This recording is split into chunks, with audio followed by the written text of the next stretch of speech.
Hello, everyone, and welcome to another edition of Mormon Stories podcast. I'm your host, John Dehlin. It is June 30th, 2026, and today we have a bona fide YouTube celebrity on Mormon Stories podcast. He's known as Holy Koolaid on YouTube.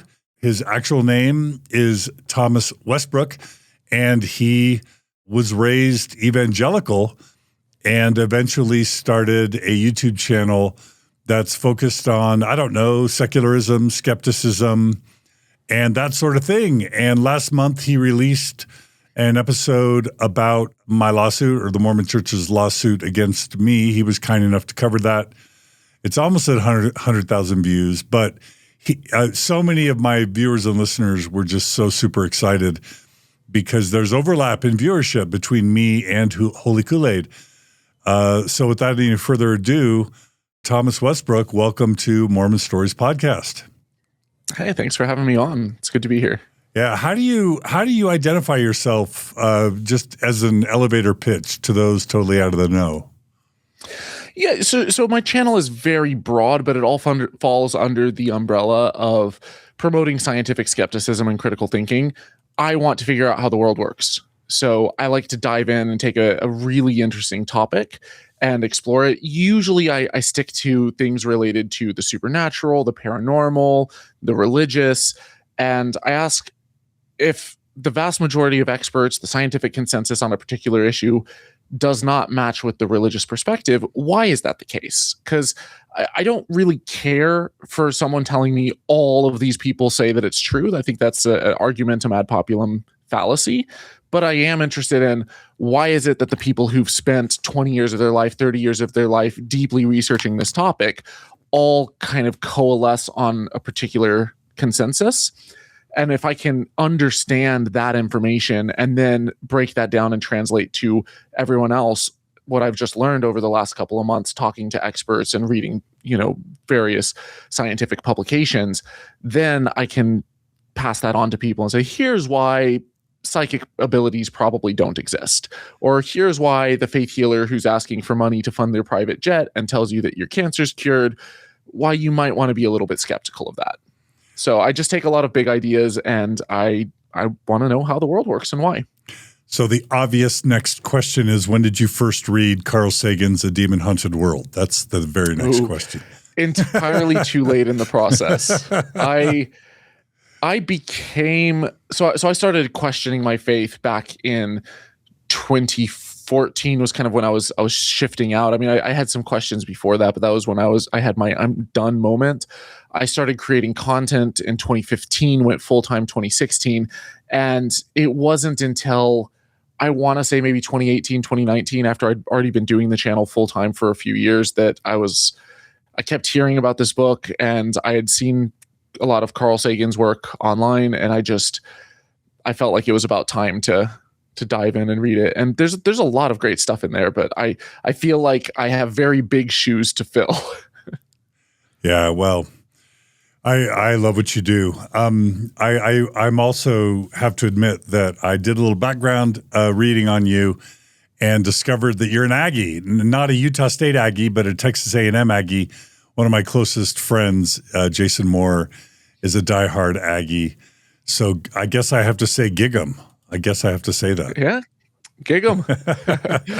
Yeah, I went to A&M. I studied political science and international studies with a double major in Russian, and I had a great experience there. I think A&M it's an interesting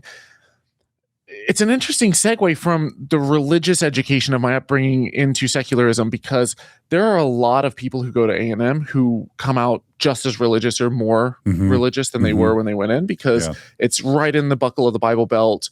It is there's giant groups that will get together and fill out entire basketball stadiums with worship services and preaching and things like that.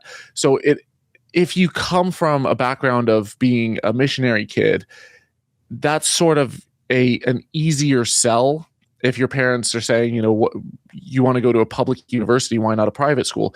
I actually went to a private university first up in Longview called Laterno University. I was there for a year and then wound up transferring down to A&M and, going from private Christian university to public university, but still very Christian, but feeling like I'm at the time I was thinking I'm stepping into the lion's den, I'm going out into the secular world, but in reality, almost everyone there was Christian, but you did actually start getting exposure to some different ideas.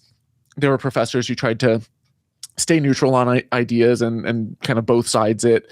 And then I did have friends who were atheists or who were from other religious backgrounds, and that kind of exposure and wrestling with their perspectives and kind of arguing with them, debating them, it helped me to see the other side and not be entirely in an echo chamber in the same way that I would be if I went to, say, Oral Roberts University up in Tulsa. Right. Well, that'll be a good teaser for the arc of your narrative. But let's go ahead, if it's all right, and back up. I want to hear kind of how your parents met, how Christian they were, and what it was like being brought into that family, and what your early religious life was like. Yeah, so my parents met in a religious missionary organization called YWAM. They had both they separately, independently arrived at the conclusion that God wanted them to be missionaries. And my mom did some missionary work down in Argentina, I believe in Mexico as well, went to a DTS in Hawaii. My dad, maybe it was my dad that did one in Mexico. I'm getting the details mixed up, but I know that my dad did missions work as well. And then they ended up meeting at a mission base in Tyler, Texas. And were your parents Texan? Did they both go to high school in Texas? No, my mom was from Missouri. Okay. So my mom was from Missouri. I believe she went to Oral Roberts actually for her undergrad. My dad went to A&M. Okay. So I'm actually a fourth generation Aggie. Oh, believe it or not. All right. Yeah. Okay. Yeah. Okay. So your dad's a Texan. Your dad's a Texan. Yes. Okay. Yes. My dad's from a small town in central Texas. My mom was from Missouri. Then they met up in Tyler, Texas. What faith would they have identified as prior to meeting? And around what year do you think they met approximately? So it's tricky because all growing up, whenever it came to questions of denomination, my parents sort of, they didn't really like to be lumped into a category. So Youth with a Mission is an offshoot of Assemblies of God. Assemblies of God is a very charismatic, evangelical, biblical literalism, Young Earth Creationism. Miracles are real. The earth is 6,000 years old. It was created in 7 days. It's a speaking in tongues, dance around crazy kind of denomination. But Assemblies of God still has some checks on it in that it has governing bodies. You can be, in a way, I believe most of the pastors in Assemblies of God could still be defrocked. So they could be excommunicated or lose their pastoral roles. A lot of evangelical, specifically Pentecostal churches around the 1940s started going independent. And one of the reasons why they did that is they realized that they could still get tax exempt status. They could still grow a religious following, but they wouldn't necessarily have the oversight of any kind of governing body. So governing bodies kind of have pros and cons. They can end up very cult-like, but they can also provide checks on some overly enthusiastic, charismatic pastor who wants to take control and narcissistically control everything themselves. Right. YWAM was an interesting offshoot because it sort of fell in that category. It was founded by a guy named Lauren Cunningham, and he painted it as, we don't really care about the differences. We care that, you follow Jesus and you love God, while at the same time retaining most of the ideology of the Assemblies of God Church. Okay. So started this organization, rapidly became one of the largest, I believe now it is the largest or the fastest growing youth missions organization in the world. And that stands for Youth with a Mission. Yes. Okay. Yes. Although they're not all youth anymore, but they do like to get them while they're young. They like to target people fresh out of high school who, they're looking for something to do. They want to do something positive with their life. They'll rope you in. And I actually have a couple videos that I filmed. I haven't released them yet, but just exploring my background in Youth with a Mission and realizing that it really does check the boxes of whether or not it's a cult. So if you're familiar with the work of the psychologist Stephen Hassan and others, they'll break down various models in order to determine whether or not something is a cult. Yeah. And many of the things that go on behind closed doors with Youth with a Mission would qualify. So they have these very rigorous discipleship training schools where they separate you from your friends and your family. You pay ahead of time. You don't want to go home early and be seen as a failure. And then while you're there, they force you to go through these confession ceremonies. They have really rigorous, incredibly, you could say, kind of emotionally traumatizing, trying to break you down all the way to rock bottom and then build you up according to their idea of what you should be as a Christian. And you're not really allowed to question the authority. Now, it even has a serve with the ship sort of thing, which is giving a little bit of Scientology vibes, actually. Yeah. So YWAM's, here's where it gets tricky, right? Because I have, growing up in Youth with a Mission, there's so many things that if I say them out loud to people, they'll say that's not normal, or that's very cult-like, or that's crazy. Mm-hmm. And yet to me, it felt so normal. It felt everything around me was, well, doesn't everyone do that? Isn't that you defend things in a way that to other people on the outside looks nuts. And I think that's the power of cults, is that you don't really realize how off something is when you have been just swimming in that ocean for so long. So even though I've been out for 10 years, I still have this gut reaction to want to defend it, to say like, well, okay, mercy ships, it's kind of like Scientology, but they go and they do medical work and they help people in need and stuff like that. And it's not as bad. But then at the same time, it's still an offshoot of this organization where their primary goal is to spread their ideology. So they're finding people who are vulnerable, and yes, they're providing medical care. That's great. But why can't you just provide the medical care? Why do you have to couple it with the proselytizing, with the evangelizing, with the kind of strings attached? Yeah, we'll give you free food, but then you have to stay and listen to the sermon. Yeah. And there's elements of it that just really rub me the wrong way. We'll get into this later, but I'll just say that I actually think that religion's the best thing humans so far have been able to come up with to kind of order and structure society. So I don't even see religious groups or even missionary work as pernicious per se. I will say that in Mormonism, the leaders all know that the missionary service is much more about converting the missionary than it is converting the converts. Yeah. And I think there's a huge chunk of that in YWAM, where when you're taken away from your friends and your family and broken down and put in these environments where oftentimes the leaders themselves are only a couple years older than the students, or even younger than some of the students. Oh, wow. And so you have students who are coming in who they'll have signed forms that their parents have to sign saying, we understand that our son or daughter could wind up dying on the mission field, and we will have to pay the cost of flying their body back to the States. And the parents will have to sign that if the kid is under 18 in order to do a DTS. And then they'll send them out into these remote parts of the world, and oftentimes they're under-equipped and under-trained and not really ready for this, and they have no language, and yet they're going for several weeks or several months into the wild to convert souls for Jesus. And it's, when you go through that kind of an experience, you feel like you have this strong connection with the other missionaries, this bond where, in a way, it's trauma bonding. You're in a difficult situation and you're bonding, but I don't want to overpaint it in a way that I think oftentimes we paint some things as trauma, when in actuality it's like, no, it's a difficult experience. You're growing through this. You're surrounded by other people. I have the same experience when I travel and I meet other travelers, and we're navigating a different culture, a different country. We're trying to go through the visa process. Things are sometimes chaotic. Sometimes there's corruption in the government and bureaucracy.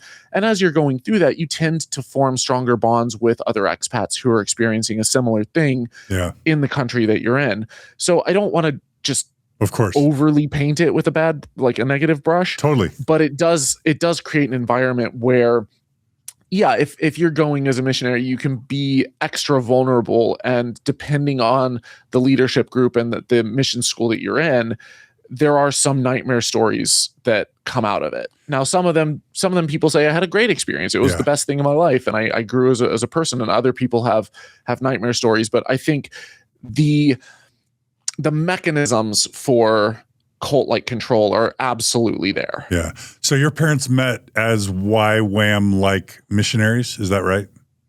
Yeah. So they had both done their discipleship training school, which is the initial training that every YWAMer has to go through. And then after they went through that, they wound up working at a mission base in Tyler. That's where they met. And then they got married. And around what year? Oh gosh. Okay. So my oldest sister, I want to say my parents were 35, 1953, 80. I want to say like 1983. Okay. Maybe. Okay. Something like that. Just trying to, I like to have a time. I like to have a timeline in my brain. 1982. Because early 80s. Early 80s. Early 80s, okay. I believe. Okay. Maybe 79 at the earliest. It just helps me to have a rough timeline in my brain of when this stuff's going on. I'm surprised I don't kind of have that off the top of my head, but my oldest sister was born in 1983. So my parents were married a little bit before then. So it would have been like early 80s, late 70s. Okay. Yeah. Perfect. Okay. So they're married as missionaries, and do they just continue being missionaries while they're having their young family? So I don't know exactly if they still retained membership within YWAM or what, but I know that my dad stepped away from the missions base in order to pursue a master's degree. We went out to California.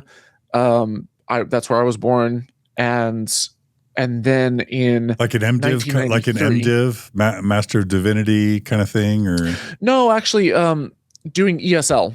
Oh, so okay. Learning English as a second language, linguistics, because it was a good way to get a visa. Got it. Overseas. Oh, okay. And then in 1993, we moved to Azerbaijan, which is a former Soviet Muslim country, barely former Soviet. The Soviet Union had just collapsed, literally just collapsed. And we came in 1993. There was still turmoil and coups and infighting and war with Armenia and stuff kind of going back and forth. And so it was a very turbulent country to move to. And yet my parents saw this as the Iron Curtain is being lifted, and we have this opportunity to spread the gospel. This is what God is calling us to do. And so they took their 4 kids, one of them, me being 3 years old at the time, over to Azerbaijan, which in a way, to me, that was a very strong confirmation that my parents genuinely believe this. That they weren't faking this, that you don't take your 4 young kids into basically a war zone. Yeah. Thinking that, well, we don't actually believe that this is true. You have to be pretty convinced in order to do that. And then they wound up staying there for several decades. And they were missionaries long after I moved out. How did they learn the language to be able to proselyte?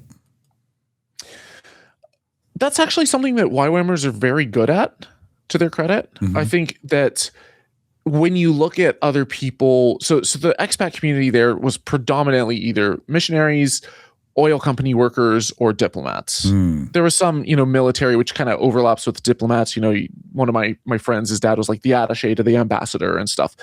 But because those are kind of the 3 main categories, and there's a few business owners here and there as well, usually oil related in Azerbaijan. But the diplomats and the oil workers, almost across the board, were much worse with languages than the missionaries. And I think the reason for that is that if you're a missionary and your sole goal is to go and, win people over to Jesus and convert people, then it really is imperative that you pick up the language as quickly as possible, and that you know it as fluently as possible, that you're able to lead Bible studies in the language. And I think the same is true for Mormons as well, where oftentimes Mormon missionaries will really go out of their way to master a language, and they can be extraordinarily good at languages. And yet, if you're doing business in another language, you really just kind of need to know the basics. So as long as you can potentially have a translator, you can go in and you learn enough to get by. And then English is also often the language of business, and so you don't necessarily have to be that great in the language. So for my parents, they got there, they found some language tutors, some people who spoke some English, who were willing to do some language classes, quickly picked up little bits here and there. And then I remember my dad had a tape recorder, and he would record lessons, and then he'd play them back over and over and like repeat stuff and like be practicing and working on it. But yeah, it was in a way that the language acquisition was part of the full-time job. I mean, so I obviously think of Mormons, Latter-day Saints, as very intensely religious and committed and devoted. And I think, they're a high demand religion for sure. But growing up, the kid of Christian missionaries to Azerbaijan, where they're doing missionary work full time and planting a church, like that's next level, even compared to a high demand religion like Mormonism. So I'm curious to know, how did they make ends meet, your parents? Did they start like a congregation? Was your dad a pastor? And what was it like as a family to try and make ends meet and just to live day to day? Did you have a benefactor? I'm just dying to know how that all worked. Yeah, so with YWAM, all of the missionaries are required to raise their own support. So people will go and they'll visit their church, their local churches. They'll send out letters to family members, and they'll say, "Hey, I'm going out to do the Lord's work. Would you consider supporting me each month? Send $100, send $50, send whatever. God asks that we give 10% of our income, so like this is part of your tithe. Send it to the missions work." So there were times where we would come back to the States, and my parents would, take us around to different churches, and my dad would lead a sermon. And as part of the sermon, he would give updates on what was happening in Azerbaijan. So in a way, it's similar to a meeting with shareholders for a business where, you say, "Hey, here's our quarterly returns. Here's what things look like," except instead of measuring dollars, they're measuring souls won and the depth of impact that you've been able to have in someone's life. And then at the end of that, sometimes people would come forward and say, "We really want to support your work. We feel like God is calling us to give monthly to you." And so my parents would raise money that way. And then while we were overseas, in order to get a visa, you couldn't just show up on a missionary visa. So they would set up a business on the side, but the bulk of their money was coming from raising support in the States. And then they would have church groups, private church groups, because Azerbaijan's interesting in that it technically has freedom of religion on paper, and yet they've seen what has happened in other countries like Iran and Iraq and all throughout the Middle East, where you'll have these extremist factions that will pop up, and all of a sudden now the government has a problem that they're dealing with say the Muslim Brotherhood or of other radical groups. And they really don't want that, because while everyone in Azerbaijan for the most part identifies as Muslim, they're very nominal because it's a former Soviet country. It was kind of atheistic for so long that your average Azeri will wear, bikinis on the beach, or will eat pork and drink vodka, and they're not wearing the full, hijab or niqab. They're not wearing any kind of head covering. Even now, the amount of people that you'll see wearing shorts or women wearing mini skirts and stuff in the capital has become very European. And the government doesn't like, even though the country's Muslim, they don't like extremist clerics coming up from Iran and trying to proselytize. They'll crack down on that, but then they'll also crack down on fundamentalist missionaries.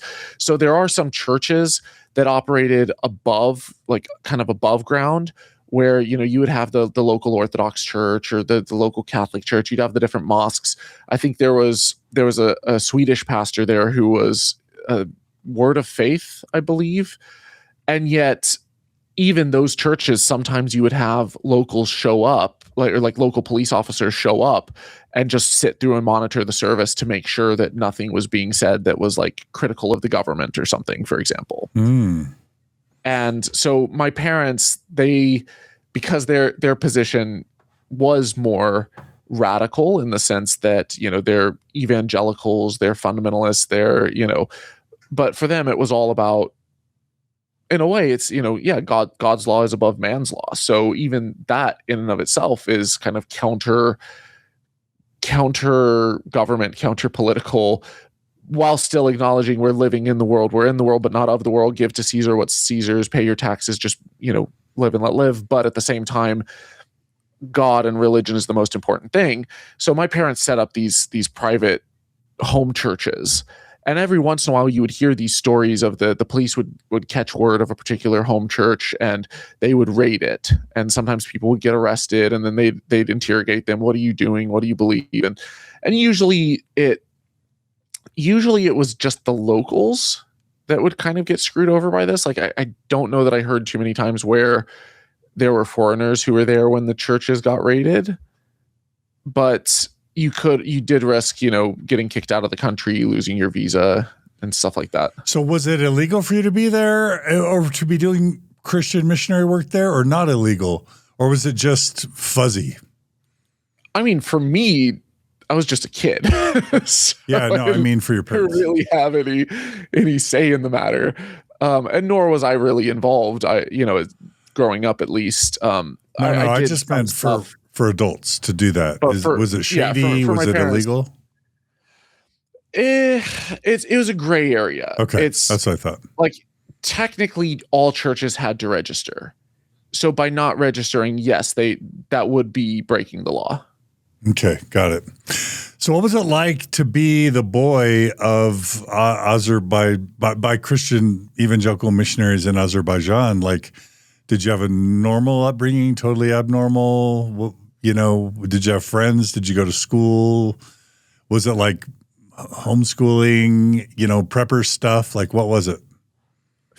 Yeah, it was so largely homeschooling, but then I did some stuff with the international school, and there were times when I'd come back to the States and kind of be involved in some stuff back home for short windows. Like I had a year where we came back to the States, but I did things with the international school. Like I was on their sports teams. We would do field trips between Azerbaijan and Georgia. There was a sister school that we would play basketball tournaments with. So in a lot of ways, it was just a kid being a kid, and trying to have as normal of an upbringing while realizing that that's entirely impossible when you're living abroad. You don't quite fit in with your home culture back home, but you also don't quite fit in with the culture that you're living in. So there's a word for it that you'll hear expats refer to as it's called a third culture kid.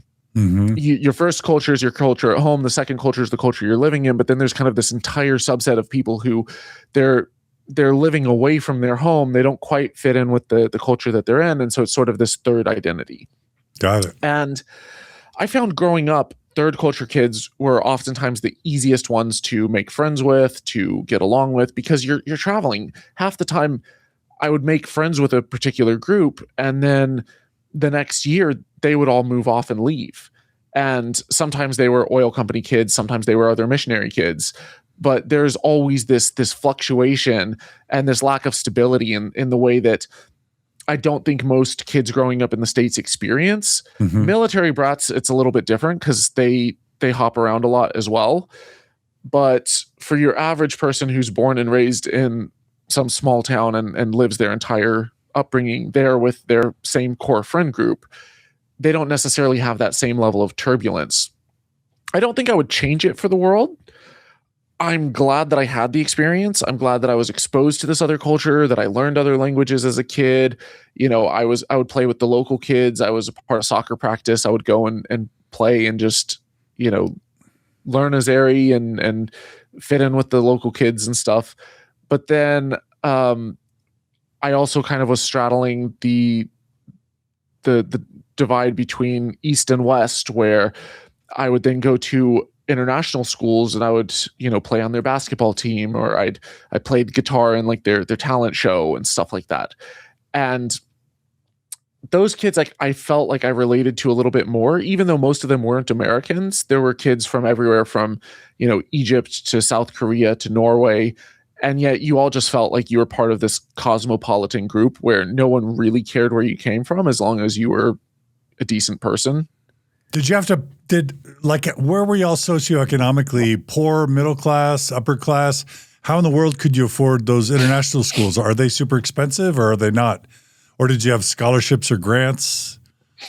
Yeah. So when I say that I did stuff with the international schools, it was like playing on their sports teams. Right. Because a lot of them were small, they were desperate for more players just to fill out the team. So I didn't have to pay anything for the privilege of playing with these teams. Got it. And a lot of them also, I'd make friends with the students from the international schools, because they'd come to the youth group, or they'd come to church, or I'd see them at different religiously related events. Our youth group would sometimes put together retreats where we would all go and, go out somewhere for a weekend and, have cabins and camping and worship songs and as kids do, like church camp, right? And so I'd get to know all of the kids that way.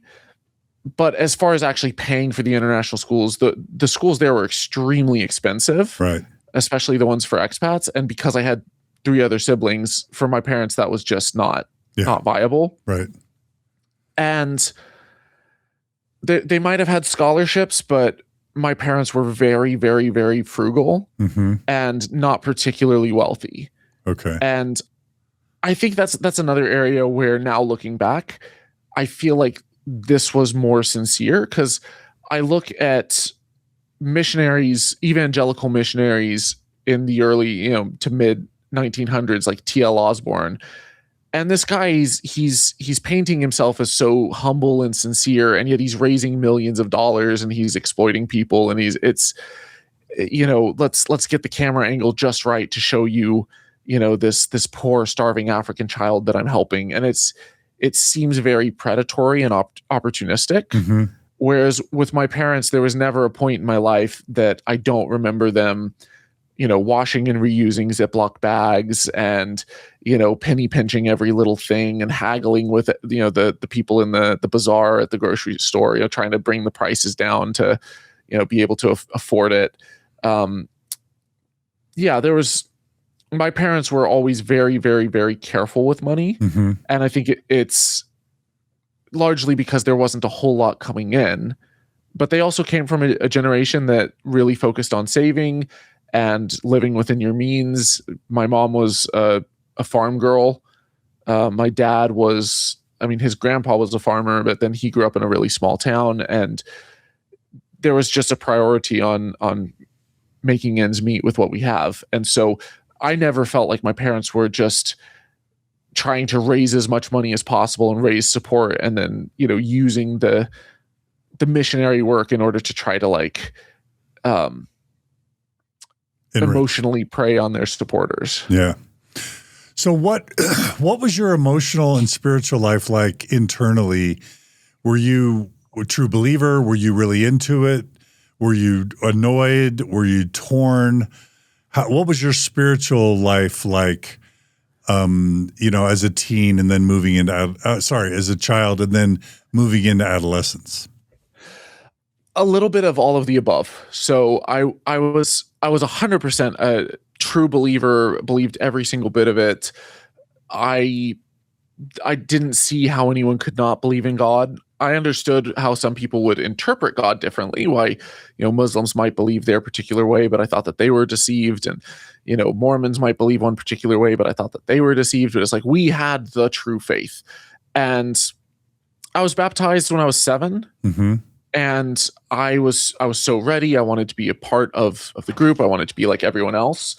And I think that going through that experience where it's so intense, everyone around you is worshiping, and you see your parents are in it, you see all these other missionaries that are in it. And John, this wasn't like a just once a week go to church type of thing. Mm-hmm. We went to church every single Sunday, but also my parents I was supposed to do my own quiet time every single morning. Then we had devotions Monday through Friday, every single day without fail, where we would get together and usually my mom would play piano and we'd sing some worship songs, and then we'd study the Bible and study the passages we were supposed to have read. On top of that, I was memorizing passages of the Bible, and I had these, assignments of how much I was supposed to memorize. And then on top of that, we had youth group once a week. We had our church service once a week. Sometimes our youth group would have church retreats. My parents, once a month, their missionary organization would have a potluck where all the missionaries would get together, and then they would we'd all eat together, and then there would be worship, and then there'd be some sort of service, some sort of message, and then people providing updates on stuff. And I would see people, raising their hands and like in worship and crying and on the ground, kind of just like sprawling out before God, and people telling stories about miracles and breakthroughs and all of this stuff. It was all around me all the time. And then once a year, our missionary organization would have a big annual conference. Every 4 years, we'd have a regional conference. So everyone from all these other countries would all kind of get together and share updates on what God was doing. On top of that, sometimes there would be all-night prayer meetings my parents would go to, or there'd be prayer meetings that they dragged me along to. They had, private church services and the international church, so I kind of was straddling both worlds. This was everything. And on top of that, I had Christian textbooks, I had homeschool curriculum from A. Becca and Bob Jones, and I had various forms of entertainment in the form of whether it's movies or audio cassettes like Focus on the Family, Adventures in Odyssey, everything from Veggie Tales to anything on the christianbook.net calendar or curriculum, like catalog. Yeah. So it was everything. It was all encompassing. And when you have that coming at you from every single angle, it's impossible to really doubt in any meaningful way, because you're being indoctrinated at an insane level from every angle from the time that you're born. And when I was born, I have photos of myself literally at the front of a church when I'm just a few weeks old, with, my parents holding me while, the pastor's like praying some blessing over me. And you go through this entire process. And then when you graduate, there's this pressure to, I didn't have as much pressure as some people to go to a Christian school. I think my parents saw it as, yeah, you're going to be going out into the world anyways, you get to choose, but we really think it's a better choice to go to a private Christian university. And so going through all of that, there was some of me that was a bit reluctant, but more in the sense of, oh my God, I have had this nonstop messaging. Like I'm just kind of tired of it. It wasn't because I didn't believe it, but there were points where I'm like, I just want to sleep in. Do we have to go to church this morning? And the answer was always yes. Of course you have to get up and go to church this morning. But there were times when I was reluctant, but at the same time, like it was more, I want to say, reluctance to get up and do quiet time and devotions and things like that. So I'd sleep in through the quiet time and then go to devotions or something. Usually for church or for youth group, I was much eager to get up and go on my own because I was very extroverted growing up, and that was my social lifeline. That was my ability to go out and meet friends and see friends and be around other people. And if I am just at home constantly, I start getting stir crazy. Right. And when you don't have any other human interaction besides your family members, you're really itching to go out and hang out with your friends and be involved in anything. And so I would try to find any kind of extracurricular thing. And oftentimes that was religious. Got it. really quickly, you mentioned singing songs with your mom growing up. What are, just super quickly, what are a couple of the songs, childhood songs you would sing that you remember being most enjoyable or memorable for you? Do you even remember? Most enjoyable or most memorable and are two different things. Okay. So I'd say most memorable. I mean, there's songs like, Shout to the Lord and stuff like that. How do they go? For a Mormon, how do they go? So the Shout to the Lord is like, and I'm horrible at lyrics. It's always been like a weakness of mine. I would read them off, but I think it's like, shout to the Lord, all the earth let us sing, power and majesty, praise to the King. Oh God, what's the next line? It's what's the tune? Nothing compares to the promise I have in you, or something like that. Are you actually going to make me sing, John? I sing all the time on Mormon Stories. Was music important to you though? Like, did that help with your faith?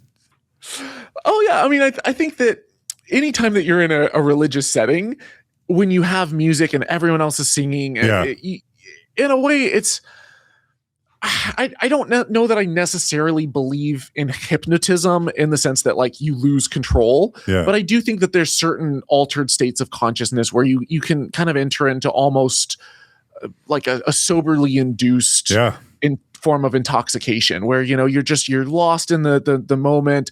You have all of the emotion, the chords that are being strung are, played in these minor keys that evoke this kind of emotional response. Mm-hmm. And sometimes that's deliberate, especially among larger churches. They'll literally plan the worship in such a way in order to invoke that kind of a emotional response from people. Yeah. And so when everyone around you is just, like their eyes are closed and their hands are up and all of a sudden the powerful music kicks in all at the same time, everyone starts feeling that. So we had traditional hymns like Amazing Grace and stuff too, or Come Thou Fount of Every Blessing, which I believe you guys sing in the Mormon Church as well. Yeah.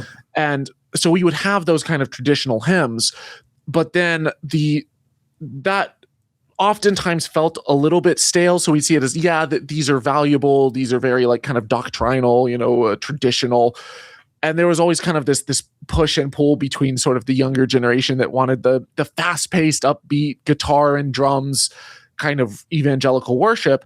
And then the people who are more leaning into we need the conservative, we need the songs and the hymns that have been around for hundreds of years. So you'd get a mix. And especially because the international church that I went to, I said that my parents did church planting. Mm-hmm. Oftentimes I would actually go to a different church from my parents. Mm-hmm. They would go, I did both, but most of the time I preferred going to the international church. My parents were okay with it because they saw it as, because it's in English, you're probably going to get more out of it, and it's going to boost your faith more. Plus, you want to be with your friends, you want to see them.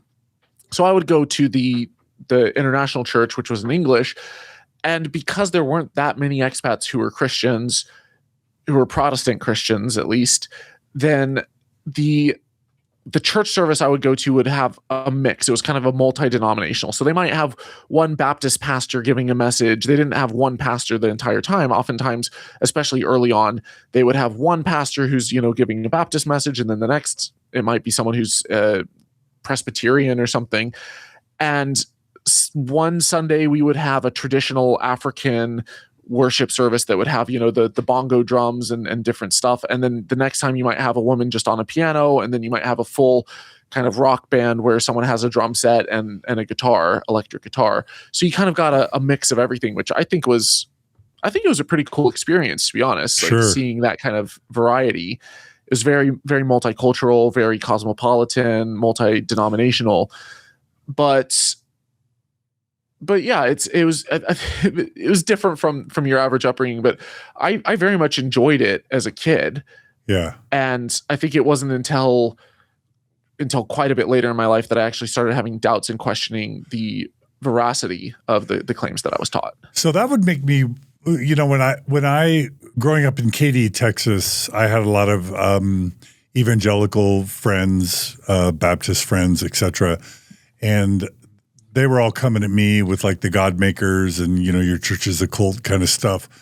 And then I would bear my testimony and say, yeah, but the Holy Ghost bore witness to me that my church was true. And then they would say, well, the Holy Ghost bore witness to me that my church was true. which led to some early doubts for me. Even though I was a true believer, the wheels started turning in my mind that everyone seemed to think that they were the one true church. And how did I know that my Holy Ghost was real, whereas their Holy Ghost was satanic? I imagine with such a international, multi-denominational upbringing, that some of those wheels might have turned in your mind, but you're saying they did or didn't? I don't think that they did as much. There was definitely a feeling of, man, I must be incredibly lucky to have picked the right parents in the right country and the right denomination. Yeah. But I think it was more of I was less. I drew the lines and put up walls probably much broader than most Christians in the States did. So while my own perspective on the Bible was it's very literal, evolution is a lie, the earth is 6,000 years old, I didn't necessarily say that, just because you believe in evolution and that Genesis is metaphorical, you're not a real Christian. To me, the main thing was the fundamentals of, do you believe in Jesus? Do you love Jesus? Do you follow Jesus? And do you have faith that his death paid for your sins? And if you believe that Jesus died and he sacrificed himself for your sins, and you accept that and you want him to live in your heart, you're a Christian. So for me, on that basis, I saw Catholics as Christians. I saw Orthodox believers as Christians, Presbyterian, Pentecostal, you name it. It was just a big welcoming umbrella. I didn't necessarily think that they were, outside of the gates and they're not going to make it into heaven. I thought that there were doctrinal differences where the Catholics might have some stuff wrong. They might be confused, but overall they're pursuing God and they want to, they want a place in the kingdom of heaven, and they're, overall they're on the right path. So kind of as far as Unitarian or Universalist or something. Not quite. Christian. Not quite. I don't think I was quite as open to Mormonism. I didn't know as much about it, but to me it felt like it was an entire additional, similar to how Muhammad came along and said, yeah, the stuff in the Bible's true, but here's this book that kind of supersedes it. And so I saw that as, okay, Muslims aren't there. They don't believe that Jesus was God. They don't believe that Jesus lived a perfect life and sacrificed himself for your sins. And so it was like Islam was not part of the club. But then Mormonism also, I saw it as like Joseph Smith was a false prophet, that the Book of Mormon was deceptive and was not true. And so these people are deceived. Now, I don't think that I necessarily knew much about Mormonism as a kid. I didn't necessarily know how much of the Bible you guys accepted, or whether or not you believed in Jesus or believed that he died for your sins. So, in retrospect, I think I probably would not have classified Mormons as Christians. That makes sense. That makes sense. Yeah. There's a couple doctrinal questions I have. One is, was sexual shame used as a way to kind of part of a secret formula to strengthen members' devotion to the faith out of feeling worthless and guilty and shameful? Or was sexual guilt and shame not part of the formula of your devotion? It was huge. It was huge. And it still is huge within YWAM. So one of the things that they make you confess when you go through a DTS is any kind of sexual... DTS? What is that? DTS again? Sorry. It's the discipleship training school. Okay, got it. What YWAMers go through. Now, just to clarify, I didn't actually do a DTS. So two of my sisters did go through a DTS. And then I had loads of friends as well who grew up in the mission field as missionary kids. And then they went off and they did their discipleship training school where, you spend, I think it's like 6 to 8 months of your life where you go on a YWAM base with a group of other students. You do a lot of, prayer and worship and confession and training and lessons and stuff. And then they send you out into the mission field for a while to go and work on the mission field. And then once you complete a DTS, then you can become an actual member of YWAM, and you can actually go out to different countries and become a full-time missionary. Oh, that's a big rite of passage for you guys then. Yeah. Okay. So I chose the college route. I was this close to doing a DTS. Yeah. I actually went to a YWAM base when I was up in Colorado, and there's a huge YWAM base up in Colorado Springs. I also went to one in California. I went to YWAM bases all over the place, and like it was a community that in many ways I felt very comfortable around. And yet I just decided that I really wanted to go the college education route. And I think that the reason why I chose college, if I were to psychoanalyze myself, post hoc, would be that I graduated high school a year early. And I think that my science education was really lacking, and I knew it. Mm-hmm. And I really wanted to fill the gaps in my understanding. I really wanted to figure out how the world works, but I also was just itching and eager to get started with life, and I didn't want to be behind, because as the youngest child, you always feel perpetually like you're a little bit behind, which in the long run is very beneficial, because it gets you work harder, you hustle more, you read more, you try to get ahead. And so like now I compare how far I've come to my siblings, and I'm like, I still feel like I'm behind, even though I may have done more. Yeah. Yeah, I don't know if this will hit you in any particular way, but today is the first day of my life. I'm 56 that I think I've ever heard of YWAM. Is that weird to you that I don't think I've ever heard of it before? Like I don't know. That would be weird. It's a bit surprising to me, given your line of work with the podcast. I know. Well, it's a reflection on me, obviously, but I've never heard of it before. So this is so cool. You were talking about sexual shame as it related to YWAM training. Sorry I took you off of that track. Yeah. So within YWAM, as part of the discipleship training school, there is there's a period where they make you do confession, and you're supposed to come forward and basically, if you have anything, whether it's, I had, masturbated earlier this week, or, maybe you had gay thoughts, or you want to be saved from or liberated from homosexual temptations, or, you had sex with your girlfriend last year. A lot of that is then brought forward, and there's so much just like, this is wrong, you are dirty, you're a sinner, this is awful, but you can be clean if you just confess. And so it's a very powerful tool to be able to use against people. But for me, it started very, very young.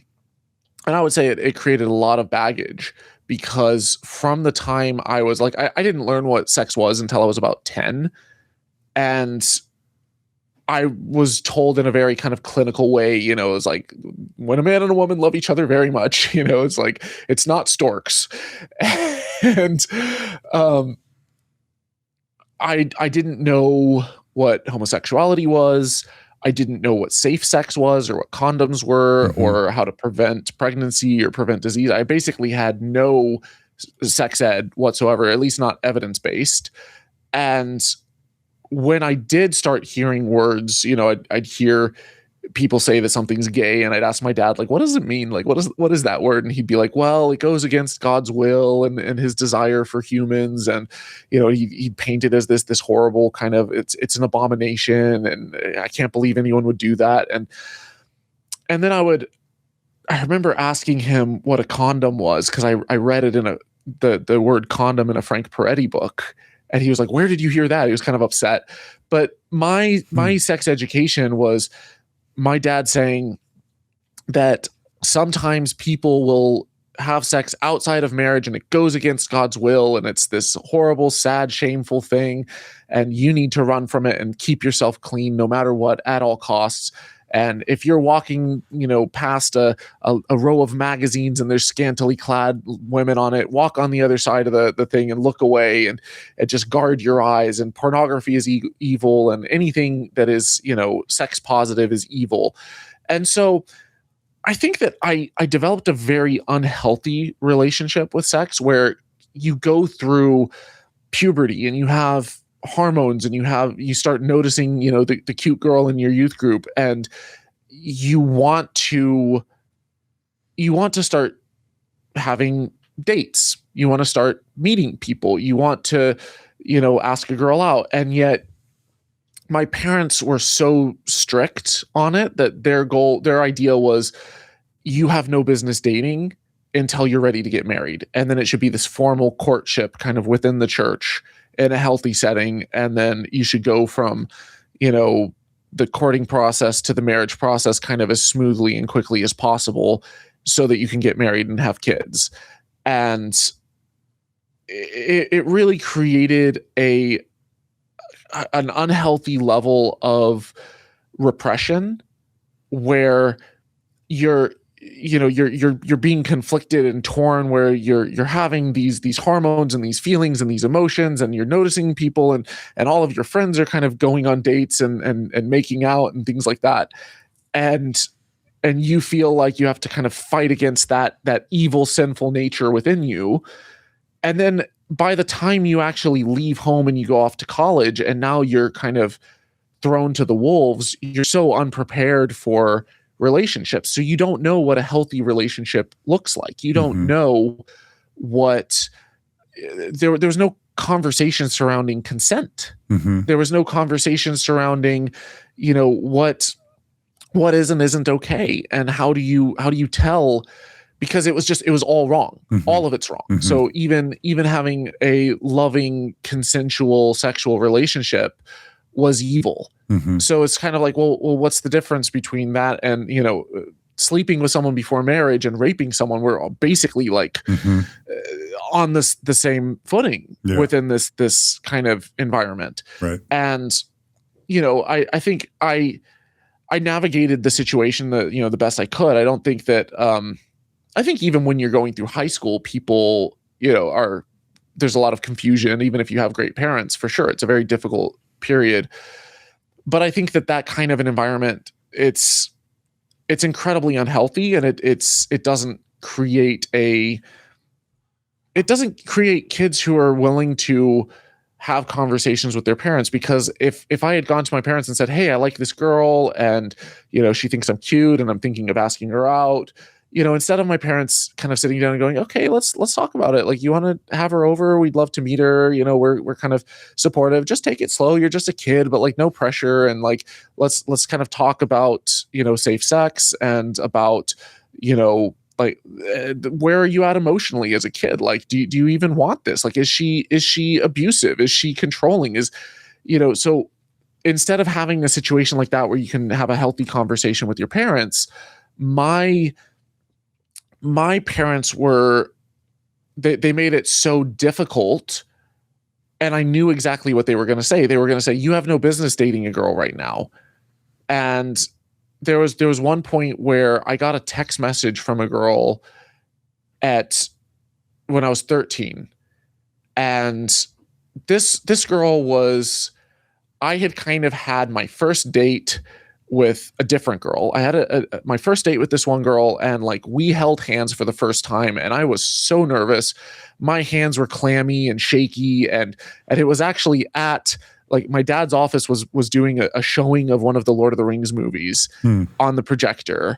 And because there weren't English movie theaters there, we all kind of went to my dad's office. It's kind of dark, and I'm sitting in the back, and I thought that my parents weren't going to show up, and my sister wasn't going to show up. It was just going to be me and this girl and one of her friends and her brother, who was one of my close friends. And so I'm sitting there super nervous, and I get up the courage and kind of, offer my hand, and she's nervous, and she kind of says no, and we kind of shyly look away. And then, like, I don't know, I get up the courage about 10 minutes later, and I'm like, are you sure? And I kind of like do the whole like, maybe now thing. And this time she agrees, and she clasped my hand, and I, was just like heart palpitating. And then I look up just a few minutes later, and I'm simultaneously more nervous than I've ever been in my entire childhood life. And at the same time, I'm absolutely on cloud nine. Like, this is the greatest thing that's ever happened to me. And suddenly I look up, and my dad and my sister, who said that they weren't going to come, suddenly walk in. They change their minds. And I dropped this girl's hand so quickly. And I went from like over the moon, excited but nervous, to terrified that maybe my dad saw me innocently holding a girl's hand. And so I was, nervous about this whole situation. And then I basically decided, like, maybe we should just be friends. So me and this girl, decided to just be friends. And then a little bit later, like I was kind of texting with, and I guess I didn't really realize I was flirting, but I was flirting with this girl around the same time. And this girl was like, she wasn't good news. She was very much a tease, very much like just kind of toying with boys' hearts in the way that very cruel junior high girls do. And she led me on and led me on and led me on. And then, like, over the phone, basically, like, was like, ha ha, all my friends are here listening to you after you just said that you have feelings for me. And, not good. It was a very kind of cruel, thing in the way that junior high kids do. And when you're my age at the time, 13, you're just devastated. You just feel like now everyone is making fun of you, and you've just gotten up the courage to tell a girl that you like her, and now the rug is pulled out from under you. And then she would kind of be hot and cold. So she'd be like, actually, I really do have feelings for you. And then, haha, got you again. And so I get a text message from this girl, and it was late at night, maybe 11 or 12 at night. And we were staying up a bit late to finish. My mom was reading one of the Charles Dickens novels to me and my sister. And I think it was Tale of Two Cities. And all of a sudden my phone text message ringtone goes off. And my mom looks up at me and says, "Who's texting you at this hour of night?" And my gut reaction is, I can't lie. Like, I can't lie. And like, and that's something that's so, like, kind of baked into me now. Like, even as an adult, like I struggle to not be honest and transparent. Like, it's still a value that I hold. And at the time as a kid, is like, I could have just been like Spencer, and she probably wouldn't have cared. But instead she's like, "Who is it?" And I was like, "Nobody." And the next follow-up question was, "Is it a girl?" And I just stayed silent. And of course, in my mom's mind, she's probably thinking it's the worst case scenario. This my 13-year-old son is having sex, and he's gonna get this girl pregnant. But instead of actually saying, "It's okay, you can talk to me," she basically took me downstairs. Now it sounds worse than it is. Took me into the basement, but my parents' bedroom was downstairs, so she took me downstairs and basically interrogated me for 2 hours. Trying to get this information out of me. But I knew that, like, she wouldn't understand. And I knew that I was just going to get this strong, like, lecture on sex and relationships. And there would be so much shame surrounding it. And like, why are you going after this girl? Like, there would be no understanding, no compassion. It was just like, you have let us down because you are interested in girls at 13. So by the keep going. Sorry. And that stuck with me. That stuck with me all the way through high school, even into college. It's something that I think even now as an adult, there's still deconstructing and reconstructing and therapy, just trying to understand, like, what do healthy relationships look like, and how can I do better? And it's like, and I've grown a lot over the years for sure. And I think I have a much healthier relationship to sex and relationships and stuff. And I'm in a fairly serious relationship at the moment, and it's great. But I've definitely had some bumps just trying to kind of navigate, and like emotionally, I ended up in some very abusive relationships and didn't see the warning signs because I didn't have any kind of anyone to lean on, or any helpful advice or coaching or something from a parent or guardian who's like, "Look, when a girl treats you like this, like, she's not good news. She doesn't have your best interests in mind. She's using you. And so I think that as I emerged into adulthood, I did rush into some relationships that wound up being extremely emotionally abusive. And then I dated an alcoholic for a while. And it's, you find yourself in these situations where, in a way, I feel like it was the result of not knowing what healthy relationships look like and not having any experience in healthy relationships or in kind of in a lower risk environment, like in high school where, you're not necessarily in a super serious setting. Yeah, that's fascinating. So your upbringing was such that you could actually make it to college a virgin then. Is that what you're saying? I was by the time I got to college, I was still a virgin. I was a virgin until I was 21. Oh, wow. Okay. So, yeah. Very cool. All right. So you decided not to do, I forget the acronym, the missionary training thing. DTS. You decided to go to college, and you went to a religious college first, but then you transferred to Texas A&M. Is that right? Yes. And I did 1 year. Year at Laterno University. Okay. And it was, I don't think it was nearly as strict as something like Pensacola Christian School or Bob Jones University, but we did have chapel every single school day. Mm-hmm. And you had to check in with your little badge or your type in your number or whatever it was at the terminals. And they would look at how many chapels you skipped over the course of that semester. And if you skipped too many of them, then you'd potentially risk either you'd have to do makeup, some kind of makeup session, or you would have to, I think if you missed too many, you might actually potentially get some form of detention or get evicted or something. Yeah. Yeah. It was interesting. I relate to a lot of your upbringing in the sense that I definitely deeply religious. I was a virgin when I went to college for sure. I was a virgin until I got married at 24. Nothing with Drew Barrymore, huh? Renee Zellweger. Or was it Renee Zellweger? Yeah. No. We kissed. We did kiss, but no, we didn't. You kiss. Okay. Yeah. I did go to a religious university. And by the way, I absolutely believed in a 6,000 year earth, in evolution being evil, in a literal Adam and Eve, in a literal global flood. Like all that was definitely part of my upbringing. One thing that I'm curious about, Mormons are taught from a very young age that the Bible was translated incorrectly. And so the Book of Mormon is the most correct scripture on earth. And that allowed me to open my mind to the problems in the Bible, like noticing that the sign above Jesus's head was different across the four Gospels. They all said something different, or that Judas dies in two different ways.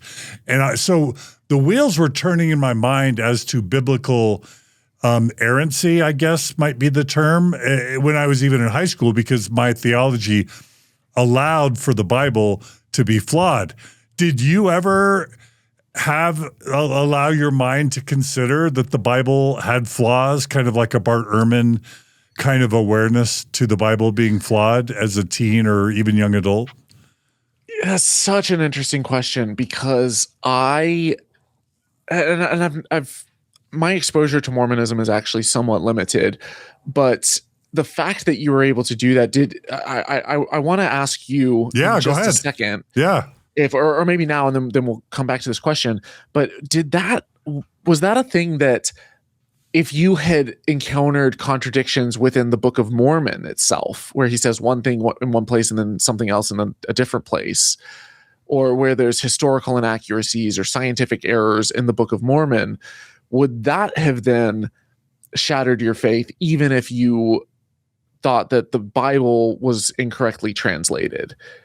No. I found all sorts of things that didn't make sense. Like the Book of Mormon, and I don't want to derail from your story, but like when Joseph Smith created the Book of Mormon in 1829 or whatever, he believed in a Trinitarian God. He believed that God, Jesus, and the Holy Ghost were one. And so the Book of Mormon talks about God and Jesus as if they're the same thing. Later in Joseph Smith's Evolution, he comes to believe that God and Jesus are literally separate beings. So he becomes polytheist, and he believes that humans can become gods too. And that's the theology that you're raised with as a Mormon. So then when you read the Book of Mormon, you're like, like it says, the Lord, and it's just God, God the Father, God the Son, I and my Father are one kind of stuff. But you just kind of like wave it away, because in Mormon theology, you're never allowed to doubt it. So yes, I would have doubted the King James Bible because felt like I was allowed to, but never could ever doubt Mormonism without feeling guilty or bad, or having kind of the Jedi mind trick where they're like, these are not the droids you're looking for. And I would shake my head and continue believing. That's quite fascinating, because whenever I talk to people who are raised in a non-literalist biblical upbringing, where they're cultural Christians, but they believe that the earth is actually old and maybe God was the first spark, or they have a more deistic leaning interpretation, their faith is very rarely as fragile in the sense that they can question these instances in the Bible where there are contradictions, where you have different conflicting stories of Jesus' birth, or you have different conflicting, for me, actually, the ones that were the hardest to wrap my head around were the ones where you would have these tiny little errors, or you might have in one book of the Bible, in like Kings versus in Samuel, you might have a list of, or you might have a list of different kings, and then it'll say, and then this king became king when he was 14 years old, and then another one says he became king when he was 8 years old. It couldn't be both. It's very clearly that this is a mistake. One of them got it wrong. Right. And it's clearly the same king. It's clearly the same time period. He loses his throne, and then he goes off into exile or whatever. Right. And so those kind of contradictions, I think I didn't really realize that they were there until later, because I was just told that they weren't. Yeah. And oftentimes, if you read, the NIV is one of the most popular, if not the most popular translation in the US. And because the NIV it doesn't have the goal of being accurate to the oldest manuscripts. It has the goal of trying to interpret from an evangelical standpoint. So when you look at passages like that, sometimes the authors will just change the text outright in one of them in order to match the other. Right. And you see this transition all throughout. So if you look at, our oldest copies of the Dead Sea Scrolls, and you compare it with the Masoretic text, and you compare it against the Septuagint, and you know how old each one is, and you kind of see the transitions, you'll see places where certain texts will be altered in order to make a text more palatable to the beliefs at the time, or to try to make it synchronous with other passages in other parts of the Bible. Yeah. And so by the time you get to the NIV, a lot of this stuff has kind of been worked out of the text, and you really need to have text critical scholars who will point out, actually, in the originals, it doesn't say this. Or in the, we have two different Dead Sea Scrolls that have two different things that they're saying here that conflict with each other. And they're able to read, ancient Hebrew or ancient Greek. But then even if you go to a translation of the Bible into English that tries to be more accurate to the originals, like the NRSV or the NRSV updated edition, they really try to be as accurate as they can, and then they'll put in footnotes and stuff if there's like conflicting versions and things like that. You go to versions like that, and you absolutely will see contradictions all throughout if you know where to look, and if you're comparing the passages, and you're trying to really understand, and you're not going in from a univocal mindset Right. And by univocal mindset, it's if you approach the text from the standpoint of everything in the text was written by one author or inspired by one author, and there's no contradictions, and it's just one voice all throughout with one unified message, then you're absolutely going to be able to elevate certain passages and look at other passages and kind of push them to the side and dismiss them, or say, well, we just don't understand quite what they're saying, or there's some way to work it out and to bend over backwards to make it make sense. If you approach the text from that standpoint, you're not going to find contradictions. There's no possibility for there to be contradictions. But then if you see one that you have a hard time justifying, or it's just so in your face and blatant and obvious, then and suddenly you're it's like getting cold water thrown in your face. You can't deny the fact that this passage has been changed over time. Then that can be so damaging to the faith of someone who is a literalist, someone who believes that everything in the Bible is perfect and it's the inerrant word of God himself. Then when you stumble across passages that have obviously changed, and I'll give you a really good example in just a second, but when that happens, your faith is devastated because all of a sudden that fundamental principle is demonstrably wrong. Right. And then the dominoes start to fall. Yeah. For me, I didn't quite hit that as hard as I did. I sort of slowly transitioned out. I had a youth pastor who told me when I was still in high school that he said, when you go off to college and you realize that there's an overwhelming amount of evidence for evolution, it's okay to accept that, and you can still be a Christian. You don't have to throw the baby out with the bathwater. Because he was an old Earth creationist. He's like, the evolution's just the method that God used. The stories in Genesis, they're metaphorical. And I struggled with that. And me and several other people in the youth group actually, kind of made fun of him for believing in evolution. Because all of our textbooks were, planted this seed in our mind that, these scientists, they're just so dumb. They just want to live a life of sin. And so they ignore all the evidence, and, Satan's just trying to fool them. And the world is just, fallen prey to all of this misinformation from the devil.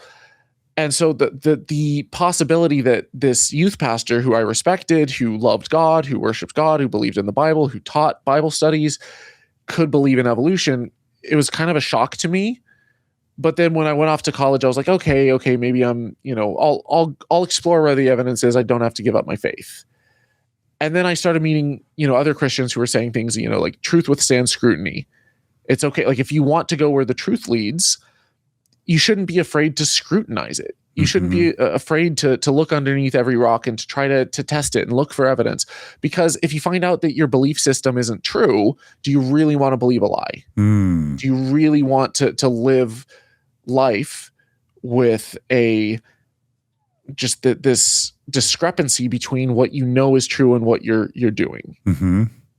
Or can you actually carry that weight of cognitive dissonance? So having encountered Christians who I respected, who had these ideas that were very contrary to this notion of just don't doubt is evil, it's wrong, to no, if God is actually true and the Bible is true and all of this stuff is legit, we shouldn't be afraid to question it. There's even a verse that is like kind of taste and see that the Lord is good. Go out and test it, which is conflicting. That's a contradiction between that and thou shalt not test the Lord thy God, but you're able to, depending on what point in your life you are, elevate certain commands and certain ideas. And I think that... Do you want to hear a fun quote we have in Mormonism? Sure. One of our leaders once said, if we have the truth, we cannot be harmed. If we have not the truth, we should be harmed. Okay. Yeah, which that doesn't end well. That's why the church doesn't promote that quote very broadly, but it's there. It's there in our archives. Yeah. Well, I believed that if God created a brain, he'd want us to use it. Right. Yeah.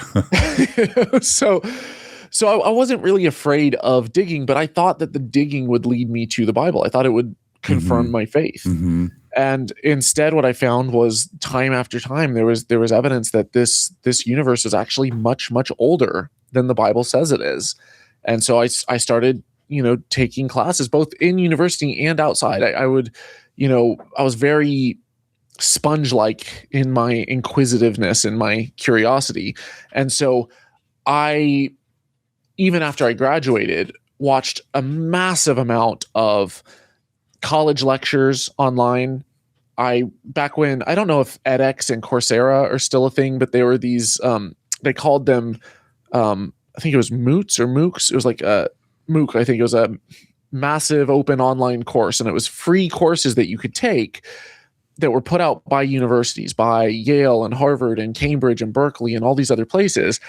And you could go take a course online in something that was not what you studied or not what your degree focus was, but you could take a course on physics, on astronomy, on robotics, on various topics. And so I took a lot of those. I watched a lot of college lectures on YouTube. I watched a ton of TED Talks and educational podcasts. I read a lot of books. And as I was going through that process, I started realizing that many of the pieces of the puzzle of how life came from non-life, of how evolution works, of just the fact that there is evidence for evolution, that the earth is older than we thought. I started realizing that so many of these pieces of the puzzle are already there. And when you have, let's say you have 800 pieces of a puzzle, you don't need the other 200 to know that the picture it's not a picture of, a bowl of porridge. If you have all of these pieces where you can tell it's a cat or you can tell it's a mountain, and I think that's where we are with evolution, where we, every single field of science is confirming evolution. Now, okay, how did we get to the point where we could evolve? How did the initial chemical evolution process kick off, and how did abiogenesis take place? I think most people are surprised when they realize just how many of those pieces of the puzzle have been solved too. And I'm actually working on a series right now that's walking through and showing each step of that process. But as I started to fill in those gaps in my own lack of understanding, I started to realize that this actually makes a lot more sense. And then I started kind of approaching the Bible more from a standpoint of, is this actually true? I'm going to read it, not from the standpoint of everything in it is true no matter what, and I have to pray that the Holy Spirit guide me and that I lean not on my own understanding, but instead I'm going to approach the Bible a bit more skeptically. I'm going to look for contradictions. I'm going to see if something doesn't make sense. I'm going to try to read this thing cover to cover and see if it holds up.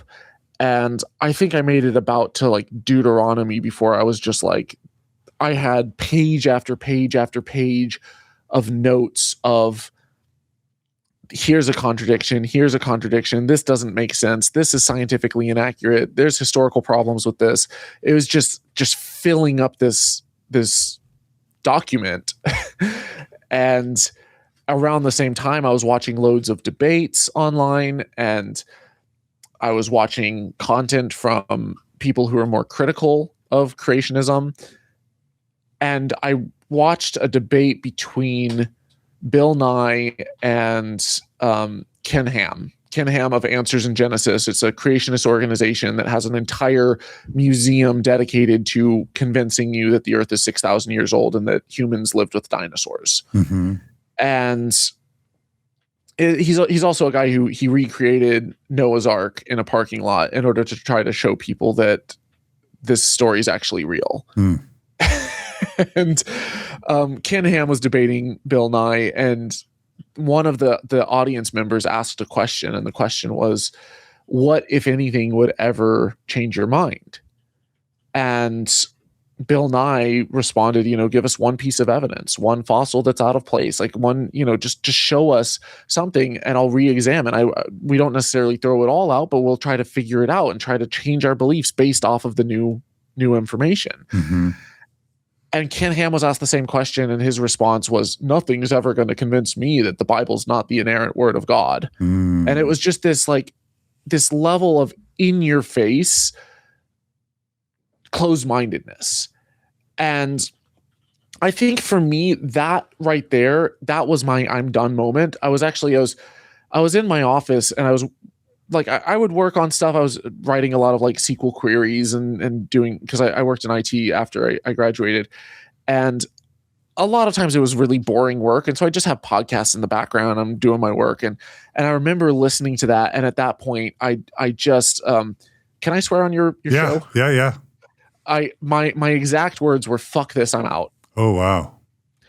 And the reason that it was such a strong in your face thing, like there was so much mounting evidence that I had already encountered. I was already on the fence. And then suddenly I realized so blatantly in that moment that these creationist organizations, these multi-million-dollar creationist organizations that have built this entire system to try to show you that the Bible is true, have painted themselves as, we're going where the evidence leads. We love the truth. All of these scientists, they're lying to you. The devil is deceptive. And, they're lying because they just want to live a life of sin. And it's so much misinformation. And then all of a sudden, here's this blatant contrast between one person on the one hand saying, I would in a heartbeat change my mind. I would become a Christian tomorrow if I felt like that's where the evidence pointed. And the other person on the other side going, nothing is ever going to convince me that I'm wrong. Mm-hmm. And it was that moment where this organization that my parents loved, that they used to send me links and answers in Genesis. If I had questions about something, they'd be like, well, here's the evidence. And I suddenly realized just how deceptive it was, how dishonest it was, how incredibly intellectually dishonest and disingenuous that organization, or at least its leader, was. And what I started seeing again and again and again after that is just case after case after case where creationists would be doing the same thing. Doesn't mean that every single creationist is dishonest. I've met a lot of very sincere, salt of the earth people. I've met pastors. I've met, people in all walks of life who genuinely believe what they're saying. But what I've also found time and time and time again is that the organizations that run massive that put out a massive amount of information, that are creating these high budget productions, that have catalogs, that have mega churches, sometimes the pastors flying around in private jets, they know what they're doing. And there is a lot of nefarious misinformation that's going on. And sometimes they believe in God and they believe in the Bible and they just think that the ends justify the means. And other times it's just, how can we get ahead and how can we grow and expand our power and our reach and our influence?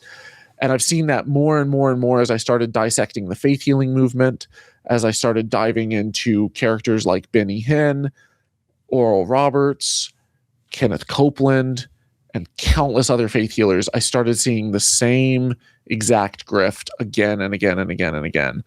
And I think that's why I felt a need to start speaking up and speaking out and exposing it and showing people that, a lot of these people, they don't have your best interests in mind, and they're preying on your religious belief in order to pull the wool over your eyes. Around what year, what age were you when you had this fuck it moment, or whatever you call it? 24. So it would have been about 2014. Okay. So about 12 years ago. Yeah. And tell me, obviously you came from a family very committed in Mormonism. That's the idea of disappointing your parents, of confronting them after they've raised you in such an orthodox faith, the fear of being marginalized or even kicked out of the family is real. And even just disappointing your parents or making your mom sad is kind of terrifying. So how did you cope with, did you have those feelings of fear, of terror, of sadness? And then what was that like? How did you deal with that with your parents? Initially, I was terrified to come out to friends, family, coworkers, because you have to realize too, and when you're living and working in the Bible Belt and all of your coworkers are religious, there is a potential cost to your ability to put bread on the table. If you're vying for a promotion and then, you come out as this atheist who's, criticizing religion, your boss might not take too kindly to that. Your coworkers might not take too kindly to that. So I was very reluctant to come out to them. I wanted to kind of keep peace within the workplace. But I wanted to be able to share some videos with my parents to kind of share the things I was struggling with without being interrupted. And my thought process, because as the youngest child, there were so many times when I would have an idea and I would get cut off immediately or just ignored by family because they wouldn't necessarily see it as something valuable. And I thought if I were to make these short laser focused videos, taking these ideas that I am struggling with, one of them was, is God just? If a God is willing to send people to hell for all eternity for some finite crime, that's not justice. You cannot call that a good, loving, kind God or even a just God to have such a disproportional punishment for such a finite, small life of sin or crime. Like even someone as horrific and awful as Stalin or Hitler or Pol Pot, you cannot look at their lives and say, okay, this person deserves eternity of suffering. You could say this person deserves to be tortured and, killed over and over again 5 million times, or like proportional to the amount of suffering that they caused. That would be an example of justice, right? Mm-hmm. You could even say, okay, now, we potentially need to do a multiple of that, so you've done this and taken away their one shot at life, and now, they can't get that back. So you have to experience it 5 times or something, but eternity is forever. Yeah. So to say that eternal suffering and torture and misery is justice. And then we're not talking about just for, someone like Pol Pot. We're talking about, the really sweet old man who lives down the street who, is a kind, upstanding member of the community, but he's Vietnamese and happens to be Buddhist. So, screw him in particular. We're just going to burn him for all eternity. Like that, that's not justice. Yeah. In no world is that a just world or a just God. And so I did a video on that topic, and I did a couple of other videos on, does religion kill curiosity? We should be going out and be curious about how the world works. And it was just kind of imploring people to not fall into this trap of just, doubt is evil and don't question. And so I was creating these videos initially as like a tool to be able to share, but then I was so reluctant and scared to share this with my family. And then after a while, I kind of reached a point. I was going through a divorce. It was one of the relationships I mentioned to you. It was very like emotionally traumatizing and abusive. And as I was going through that, I just kind of hit rock bottom. I'm like, screw it. I'm just going to post one of these videos to my Facebook. But it was one of I started doing a bit more abrasive kind of angry atheist content, where I would put out these cartoons called animated Bible myths, and they would just completely shred these Bible stories in a rather mocking, tongue-in-cheek, satirical way. How did you? I'm looking at him now. How? And I'll actually, maybe I'll show them on the screen because it's kind of fun. It's kind of fun to see your early work. Yeah. I'm guessing that I ran into your early work without even knowing who you were. How did you do the animation for these? So I used a tool. Initially, it was called Go Animate, and then it got bought and changed to Beyond, and it was a very basic animation software, but it was all within a browser, and they had templates. They had characters you could customize. They had actions that you could select what action you want them to do. You add different background props and stuff. The software has gotten a lot better, but I think as I've been kind of leaning more into more serious content, I've been shifting away from animation a lot. That's fun. But You've got Hemant Mehta on here, the friendly atheist. You're talking about James Randi, the amazing Randi. Like I'm guessing I actually didn't. There was actually an interview with Randy on there. Oh, very cool. So I'm guessing you were inspired by Hitchens and Dawkins and Harris and the Horsemen of the Apocalypse too. To some extent, I watched a lot of Hitchens as I was deconstructing. Atheist, like evolution, right? He would have been big on evolution. So Hitchens was more, his background was more in like politics and news and reporting. Oh, that's but then he wrote a book called God Is Not Great. Yeah. And he was very critical of religion, but he had a very strong grounding in history. And so he was able to give examples from history of how religious teachings caused harm. Mm-hmm. Dawkins was more the evolutionary biologist. And I think that Dawkins' debates and argumentation and his takes on politics and stuff and social issues, I've never been particularly impressed by.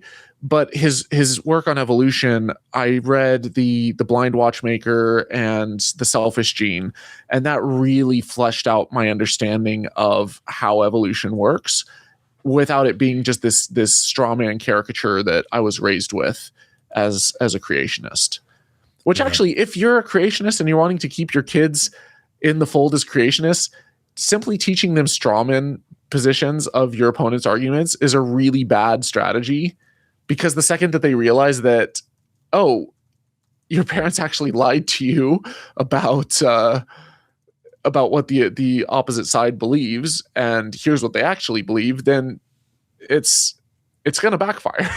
Mm-hmm. Yeah. Okay. So I think I'm getting a sense. So you start sharing these videos on YouTube.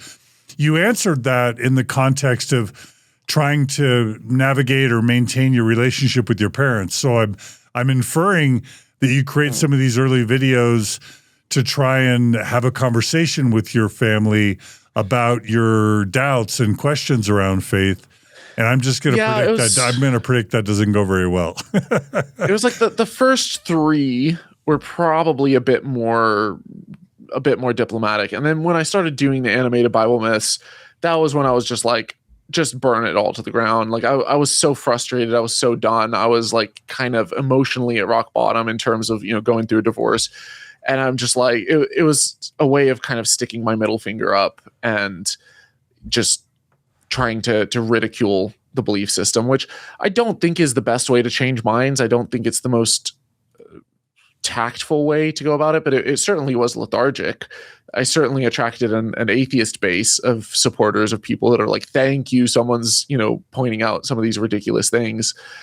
And I think that there is a place for humor and mockery. I think comedians have their place. I think, whenever we hold when we elevate an idea too high, where it's like, you can't even criticize it because this is sacred, I think that that's dangerous, and humor can be a powerful tool to help society see that the emperor has no clothes. Mm-hmm.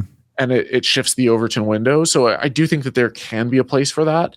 But I think that if the goal is, I want to be a bit more diplomatic, I want to shift the Overton window by actually making people embrace critical thinking and to not see atheists as these angry, hostile, bitter people, but as it's your next door neighbor. It's someone who has the same values as I do. It's someone who cares about free speech and democracy and Enlightenment values, human rights. Then I don't think that just pointing and laughing is necessarily the most effective tool. Right. But I'm mostly, for me, most people who don't leave Mormonism after they lose their faith, they're just terrified of disappointing their parents. So many people will go on missions, get married in the temple, and just quietly disbelieve purely out of a fear or a terror or a sadness around disappointing your parents. So did you just develop too much of an individual spirit to where you didn't care what your parents felt or thought? Was there a big apex conflict? Have they cut you out? Have you been able to remain friends? I'm curious about your emotions related to pleasing your parents and then the fallout of your loss of faith with your relationship with your parents and your siblings, frankly? Well, I've always been very independent, and I've always been a bit strong-willed and stubborn.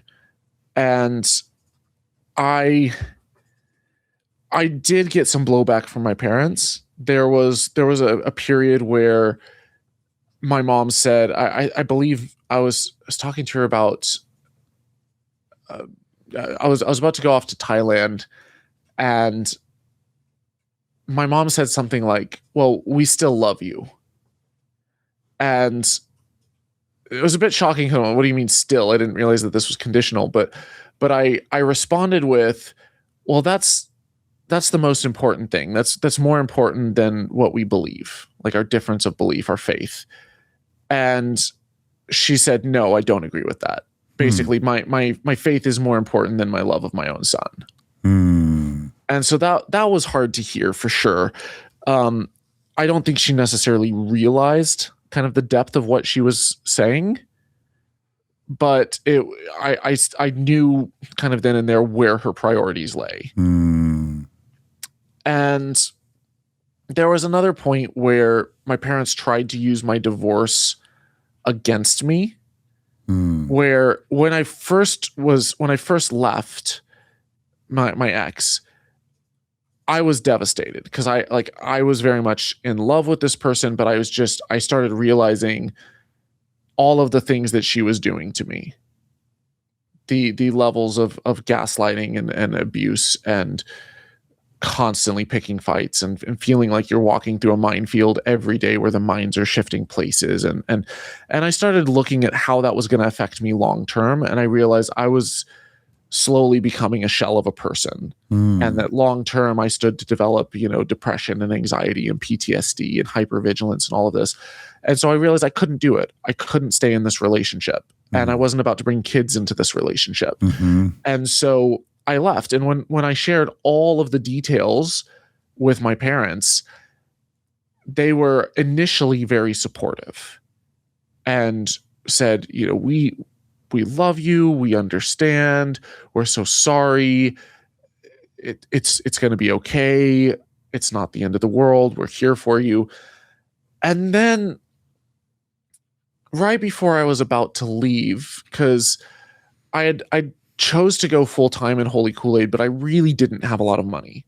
I took out a $20,000 business loan. I sold everything I owned. I cashed in my retirement, and I quit my job. And because I wanted to see if I could make it full time on YouTube, because it was taking off, and I'm like, I'm really passionate about this. I think that this is a form of activism that is really needed. There was a kind of a dry spell in terms of like secular content or secular activism on YouTube. It had shifted. There was a huge wave until about 2012. And then a lot of the content creators got bored of the atheist arguments, and they kind of shifted to talking more about social justice and feminism and politics. And I wanted to get back to kind of the core fundamentals of like, why did I leave my faith? Because there's billions of other people currently right now that are struggling with the same thing. And I think that my journey can help them and make them realize that they're not alone, and that they're not crazy. And I can fight for things like separation of church and state. And I can fight for the normalization of atheism, and for people to realize that we should be basing our policies based off of science and based off of evidence, and not based off of one particular group's ideology. So I felt like it was important. I didn't have a lot of money, but I also I needed to get out of Texas. I needed to heal. I needed to grow. I needed to recover. And I thought, I want to go somewhere where my money stretches further. And right about this time, there was a book that Tim Ferriss wrote called The 4-Hour Workweek, which kind of launched the entire digital nomad community of people who suddenly realized, oh, I could try to work online. I could try to work remotely. I could find a way to have my money stretch further and make ends meet, where I'm earning in dollars, but then, buying things in pesos or baht, and you're able to have a better standard of living. And one of the places that he mentioned in that book that was kind of a big hub was Chiang Mai, which is kind of a small city in the north of Thailand. And there was a site also at the time, I think it was Nomad List. I think now it's like nomads.com, which basically ranks cities by, various metrics. So it's like, is there good internet? Does it have coffee shops? Does it have co-working spaces? What's the cost of living? How much does it cost for apartment? It has all of these metrics. And Chiang Mai was literally at the top of that list. And it's where so many nomads kind of got started. And I thought, okay, if I can go, it's going to cost me a little bit to get over there, but then my money can stretch further. I can really test this experiment to see if YouTube will work.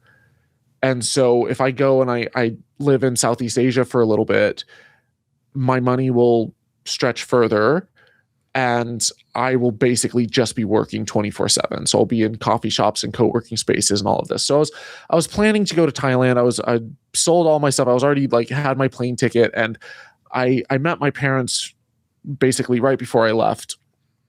And they were talking to me about faith, but then they tried to weaponize hell against me without realizing that by this point,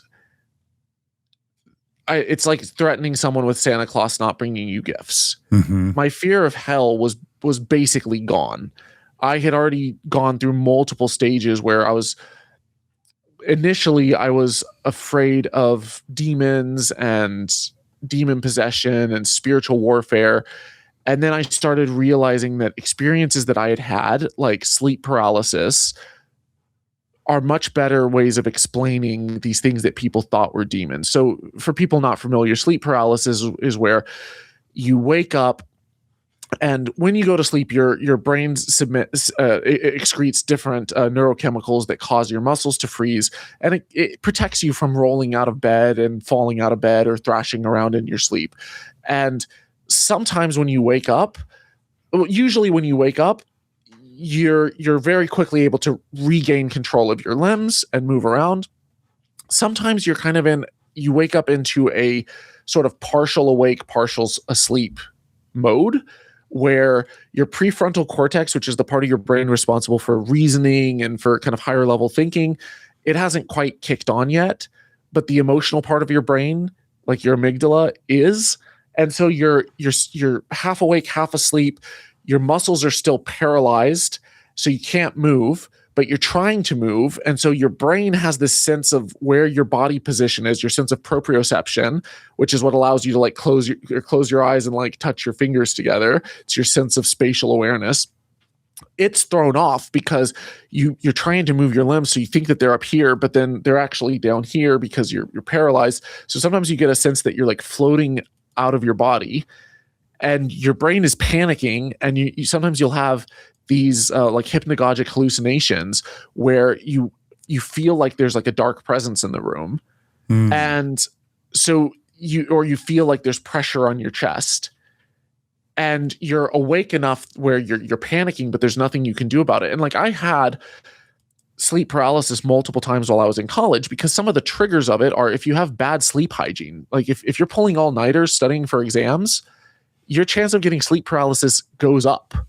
If the time that you usually go to sleep is varying and fluctuating wildly, and if you are, I think it varies depending on if you sleep on your side versus if you sleep on your back, there's your likelihood of experiencing it goes up or down.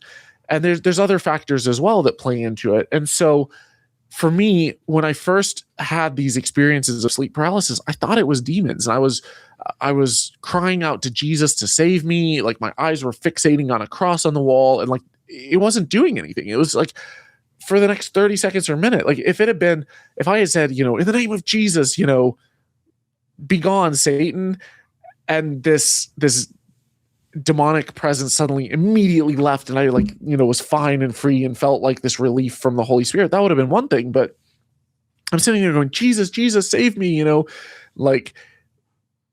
while I'm at a point in my life when I'd never been closer to God ever. This is when I was maybe 22, and I'm sitting there just frozen in bed, and I shouldn't have been able to be affected by demons. I should be under the protection of the blood of the Lamb.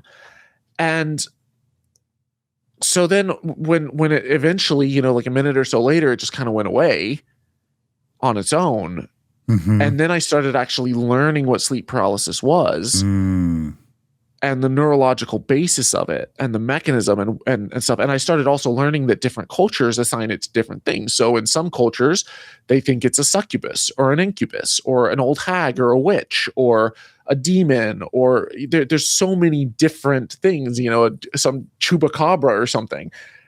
And so if every culture is experiencing this universal human experience, because biologically we're all pretty close to the same, but we're all interpreting it based off of the lens of what we believe supernaturally or some paranormal explanation.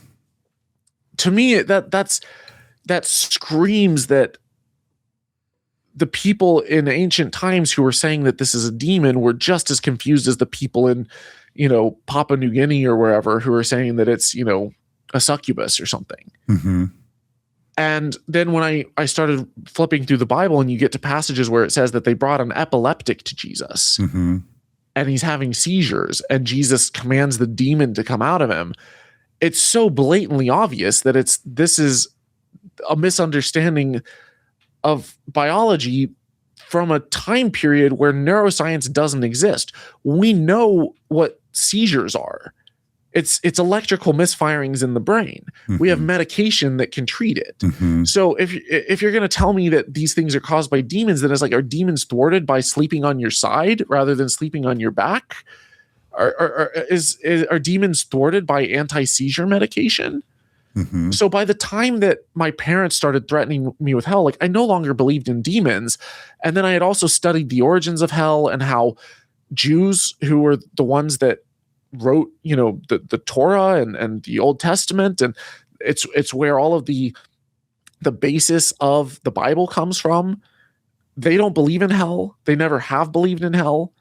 That at most they have, a temporary form of hell like Gehenna.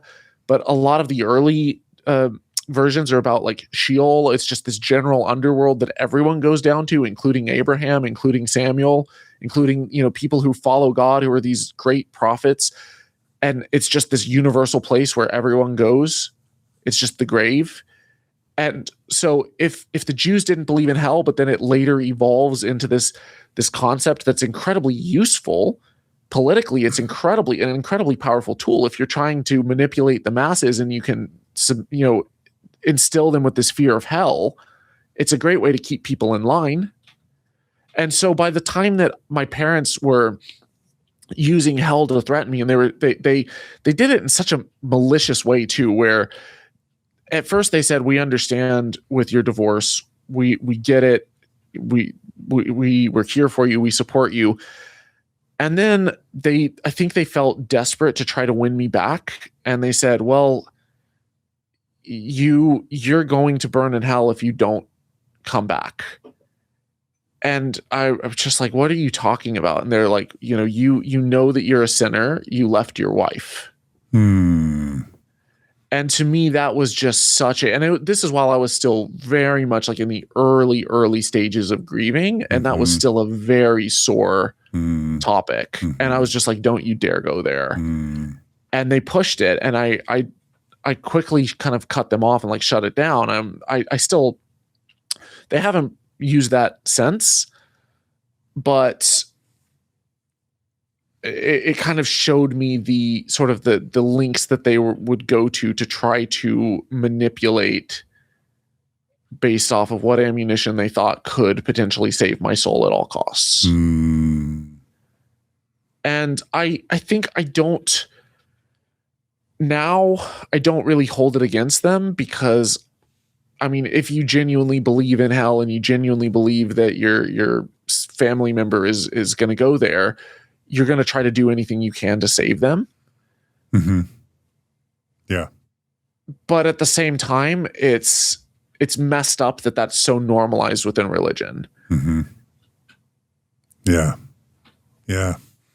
Wow. Thanks for sharing that. That's sensitive stuff. And that's a powerful story. So I'm sorry that happened to you. And also it sounds like it led to an awakening that gave you a strong sense of meaning and purpose. And I really relate to that. So So you lose your faith, and your YouTube channel has some, is making some progress. And at some point you leave. I relate to this too. I was working at Microsoft when I had my faith crisis, and I decided to leave Microsoft to try and solve this rising internet Mormon kind of faith crisis problem that I saw coming around the bend. So you literally, I didn't do. I kept my retirement. You cashed out your retirement, became a nomad, and tried to become a full-time YouTuber back in 2015, 2016? To be fair, it's not like I had a lot of retirement saved up. I was 24. Or no, sorry. I was 26 when I cashed in. But it was seeing as I graduated from university in 2013, and then I worked for several years in this IT department, because I was working actually while I was at A&M. Oh, I've loved computers my whole life. I've worked with computers my whole life. I've built computers, and so I had jobs before while I was like early on in university or pre-university, where I was working for Best Buy or for Staples and like in their IT departments, kind of doing the whole Geek Squad type thing. And then when I was a student, I got a job as a student tech at A&M. And I sort of worked my way up. And then when I graduated, they said, we want to train you and keep you on. Because I had taken initiative, and I'd learned some different tools and software to try to help out other people in the department. And basically they liked the hustle and the work ethic. They're like, we'll bring you on and we'll teach you more. And so I wound up actually getting a job. Initially it was very administrative, and then it kind of shifted more into actual, various writing reports and doing audits and like IT security type of stuff. But it was a good job for right out of university. But I didn't have that much saved up in retirement. So it wasn't, like I cashed in hundreds of thousands of dollars or anything like that. Well, still, like you're an honors graduate from Texas A&M. You're on an IT track, which could lead to six figures pretty quickly. So it's a big, bold move to say I'm going to be, in my opinion, in my experience, to say I'm going to be a content creator and try and make a living out of that when you have no real reason. Well, I don't know. When I started my podcast, I guess something slightly different is in 2005. No one even knew what a podcast was, so no one was monetizing it. Did you have a sense by 2015, 16 that you could actually make a living off of YouTube? Because that wasn't even in the mind of possibility for me. Yeah, I definitely knew that you could make a living on YouTube, because there were loads of content creators by 2016 who were doing it full time. Okay.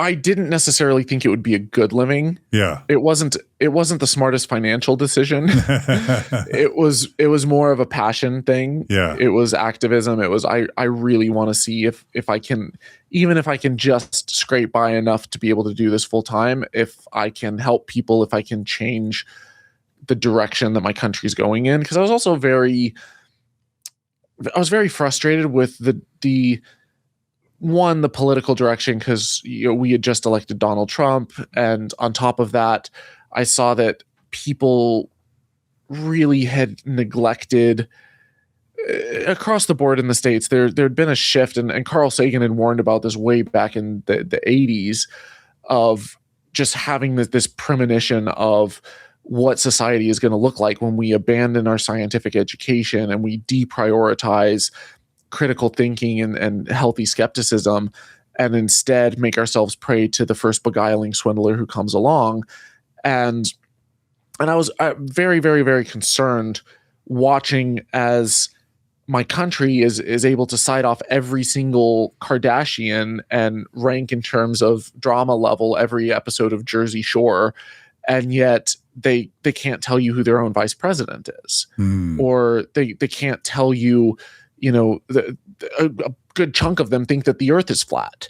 So I found this incredibly troubling, and I saw potential to push back against it and really make a difference as an independent content creator, because I saw YouTube channels like Crash Course and, Veritasium and Smarter Every Day and stuff, who, like, they weren't necessarily atheists, not all of them. Or if they were, that's not what their content was about. but it was teaching people about science and engineering and getting people to be excited about learning and what we can actually accomplish when we prioritize education. And so that's kind of been a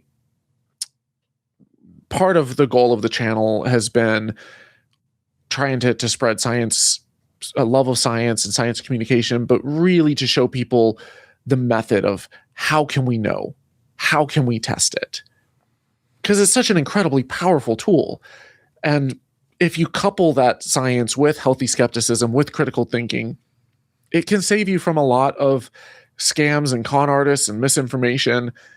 But it can also show us what actually is true, and how does the world actually work, and how can we use this to build something incredible. And instead of falling into this kind of chaos of a divided society that's arguing about the efficacy of vaccines, it's like, well, okay, there's data that's out there that we can explore, that's not just some trust me bro podcaster. We can actually look at the studies and the methodologies that they're using. We can break down this information. We can see the risk levels. We can see, if the risk outweighs the reward. We can gauge this stuff. We can run experiments to see if the earth is actually flat. Will we ever know everything? Probably not, but there's some methods that are far more reliable than others.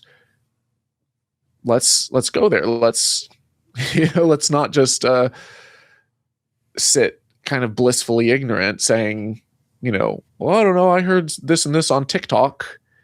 Okay, well, what's their source? Where did they get it from? How do they know? Let's explore that. And so that's been a big goal of my channel, is to spread that kind of curiosity and critical thinking far outside just the religious angle. To me, I really couldn't care less if someone says that they're a Christian, but if they follow the science where it leads, and maybe they don't believe in a young earth creationist stance. They're like, this is kind of metaphorical. It gives my life meaning. I'm a cultural Christian. But then they still advocate for the same values. They still fight for the same things as me. I see that person as an ally. Mm-hmm. So the atheist content, while oftentimes I've kind of been pigeonholed as an atheist YouTuber, I don't really particularly care for the label, because all it does is it says one thing that I don't believe in. I'm not really convinced about the existence of a God, but I also kind of don't care. Mm-hmm. Maybe we're living in a simulation. Maybe we're in the Matrix. Maybe there was some super advanced alien civilization that kickstarted everything. Like I would still want to know where it came from. Mm-hmm. Is it a God if it's not omniscient, if it's not eternal, if it's not all powerful? I don't know. Yeah, I think they're interesting questions, but to me, I'm a little bit of an apatheist in that area, mm-hmm. where I'm agnostic towards this kind of grander or bigger idea of like a first cause kind of God, a deistic God. I don't know. There's genuinely no way for me to prove it. I think it does create more questions of, well, if that's the case, where did that God come from, et cetera, et cetera. And it can be this infinite regression. But I just don't really care. Mm-hmm. I don't really care. And it's not that I don't care about knowledge, or that I don't care about the answers. I just don't know that we can ever know. Mm-hmm. I think we can test if there's any evidence that there's interaction, supernatural interaction, like prayer studies. If there's a famous prayer study by the Templeton Foundation where they had people who were prayed over who wound up actually faring worse than people who weren't. And like, there were some people knew they were being prayed over, some people didn't know that they were being prayed over. There was various segments of this study. And to me, I look at that, I'm like, okay, so here's people who knew that they were being prayed over, who were prayed over, and they actually fared worse, possibly because of the pressure of like, oh no, now everyone's like expecting me to get better. I don't know. Maybe it's a stressor. Who knows? But to me, like, I see things like that. I'm like, we should be able to test for some sort of interaction, supernatural interaction, or some sort of efficacy level of something like prayer. And if it's not there, if the evidence isn't there, then I don't see a need to believe in something without evidence, especially something so extraordinary. Yeah. Interesting. Okay, so I'm mindful of the scope you chose, because When I started out, for me, it was just all about helping Mormons because it's the world I knew. It's the place where I experienced my unraveling of my worldview. And so I thought to help kind of my people first.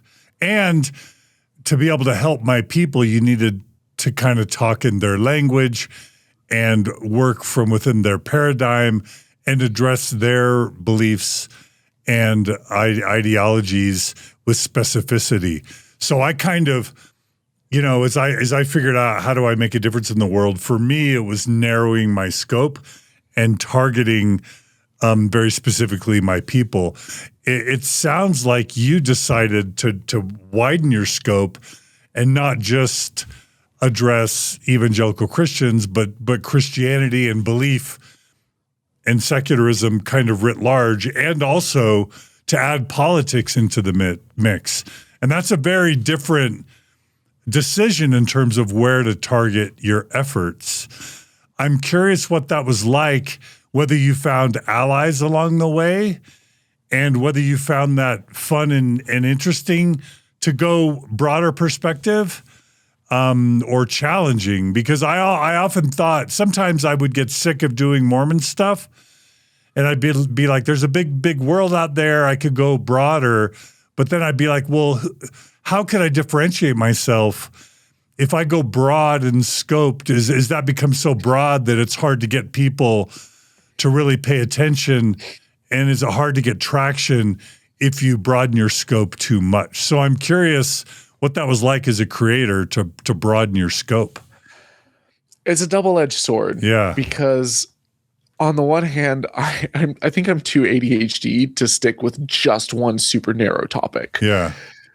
There's so many interests, so many, just a broad variety of things that I want to learn about. I'm fascinated by. Like I've spent years diving deep into archaeology. So I have a whole series called Nothing Fails Like Bible History, where I dive deep into the archaeological reports and I try to understand how much of the Bible is historical versus not. And to me, that's something that requires a tremendous amount of expertise and understanding to be able to figure out how to read these reports and make sense of them, make heads or tails of any of it. But then I also have a series that's on abiogenesis and biochemistry and life emerging from non-life. And it's such a different thing to, analyze pottery fragments or to look at, the number of houses per hectare to try to figure out population figures for a settlement in like the late Bronze 2B versus looking at, how can nucleobase pairs automatically form on their own in certain simulations mimicking early Earth-like environments. Like these are two very, very different and yet highly technical fields. And I don't for a second claim that I'm an expert in these areas. Like I'm not going to be like, oh yeah, I'm the foremost, whatever. I don't have a PhD. And yet I'm just so fascinated by these fields. And so like, I want to know, I want to break it down and try to dive deep and dig in and binge watch through lectures and reach out to experts and interview people and talk to them and try to understand it. Because to me, I don't think that you have to have a PhD to have at least like an aerial perspective of what are all of these fields, what are the perspectives of how the world works, of say a paleontologist or an anthropologist or an archaeologist in like the soft sciences versus, a chemist and a physicist and a biologist, and, where do they overlap in order for you to kind of get the big picture view. And I think that by going more broad, I've really got a fun perspective where I'm able to understand the deep time that really you only kind of grasp when you start diving into astronomy and you start diving into astrophysics and looking back at, analyzing the cosmic microwave background radiation. But then you see that and you're like, okay, well, what about geology? Does that confirm it? And you start looking at, the geological layers and how you can date various layers and how you can use radiometric dating and how long it takes for these layers to form. And then you look at the fossils and you see that, the fossils are all spread out, going from, more complex life to simpler as you go further back in time, and you start learning all of the different rules of geology.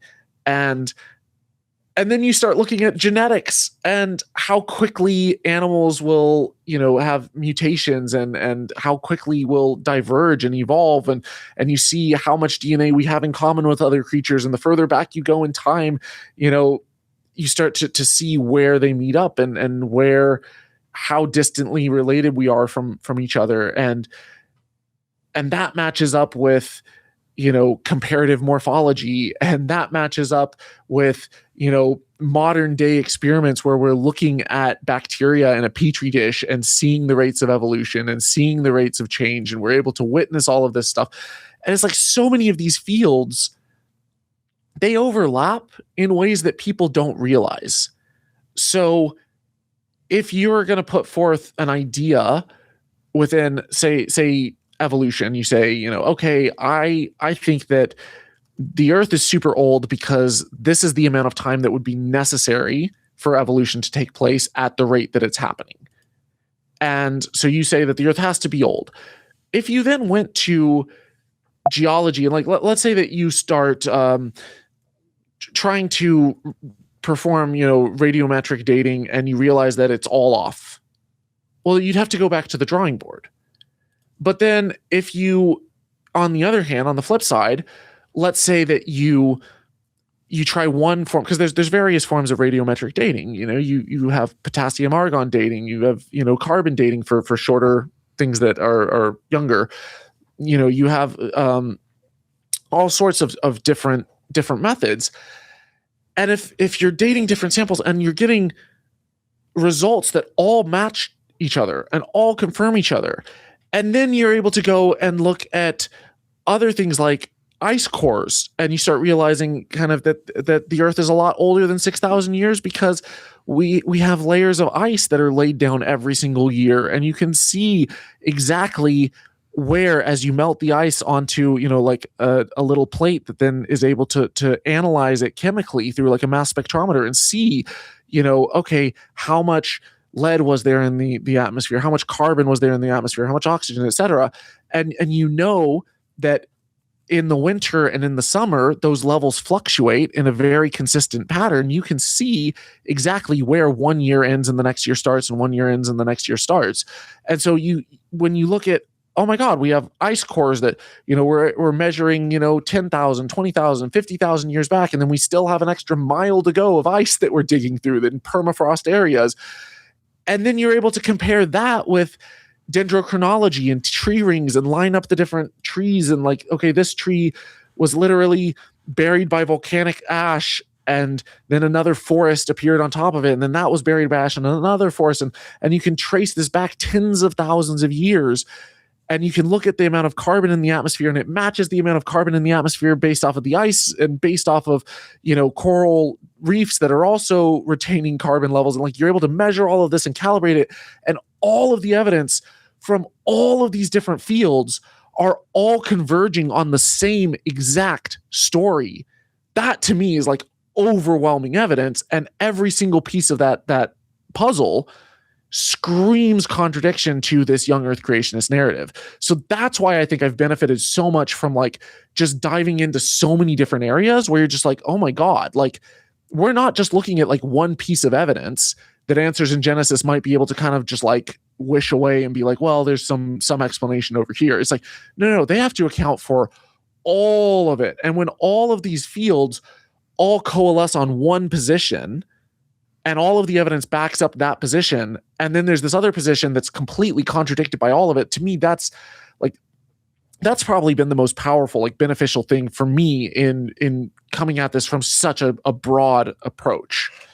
Interesting. And like I said, I think I'm too ADHD to just narrow in on one thing, because if I was just talking about the same thing over and over, I'd go crazy. And I see TikTokers do this where, they'll make a video about the Kalam cosmological argument, and they're talking about apologetics. And 6 months later, the way that the TikTok algorithm works, it's not like they have like a evergreen resource. It's like they have to keep making the same content again and again for it to still show up in the algorithm and be relevant. Yeah. If I had to make a video on the Kalam cosmological argument in Christian apologetics every 6 months, I probably would have swallowed a shotgun already. Dang. So it sounds like you just love learning, and you love learning adjacent to the values you have for society. And so you just try and marry your love of learning lots of different things with the desire to make society better. Is that fair? Oh yeah. I think I have the best job in the world. Yeah. I love being able to monetize my curiosity. Yeah, I love it. Okay. So I'm curious now, you mentioned that it was sort of Donald Trump's election the first time around in 2016 that kind of motivated you. And of course, Trump, his first term lasted 4 years, and then Biden takes over, but then Trump gets reelected. And if you said you were a political science major, is that right? Or something to that effect. You studied political science. So, I did too. Go ahead. Did political science and international studies, but then I had a double major in Russian as well. Okay. Yeah. So I was political science major, international relations minor, and minored in Spanish pretty much. And would you agree that, like, from the civics lessons and from the political science courses you took, like, the American political realm is kind of turned upside down? In other words, you've been fighting for better civics, better democracy, a better republic for 10 years now? And you've also been trying to fight probably unhealthy Christianity and probably, I would guess, Christian nationalism. How you doing? How's the battle? How are you feeling with your efforts? And I'm not trying to rub it in. Like, I wish I could respond with more good news than bad. Christian nationalism, I think, right now is one of the biggest threats to democracy in the States. And I actually have a T-shirt that says "Keep your theocracy off my democracy." And maybe I should have worn that instead of this one today. But shameless plug for my merch store. Yeah, no, definitely. But I have been frustrated seeing the encroaching of Christian nationalism into the political sphere. And we see this with, Donald Trump's evangelical advisory board praying over him in the White House and nominating him from the pulpit and breaching this separation of church and state, this wall.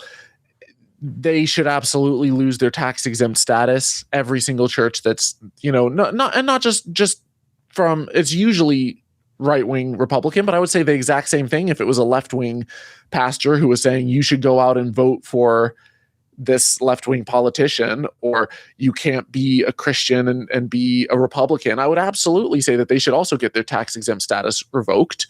Keep your faith keep your faith and religion out of, my government.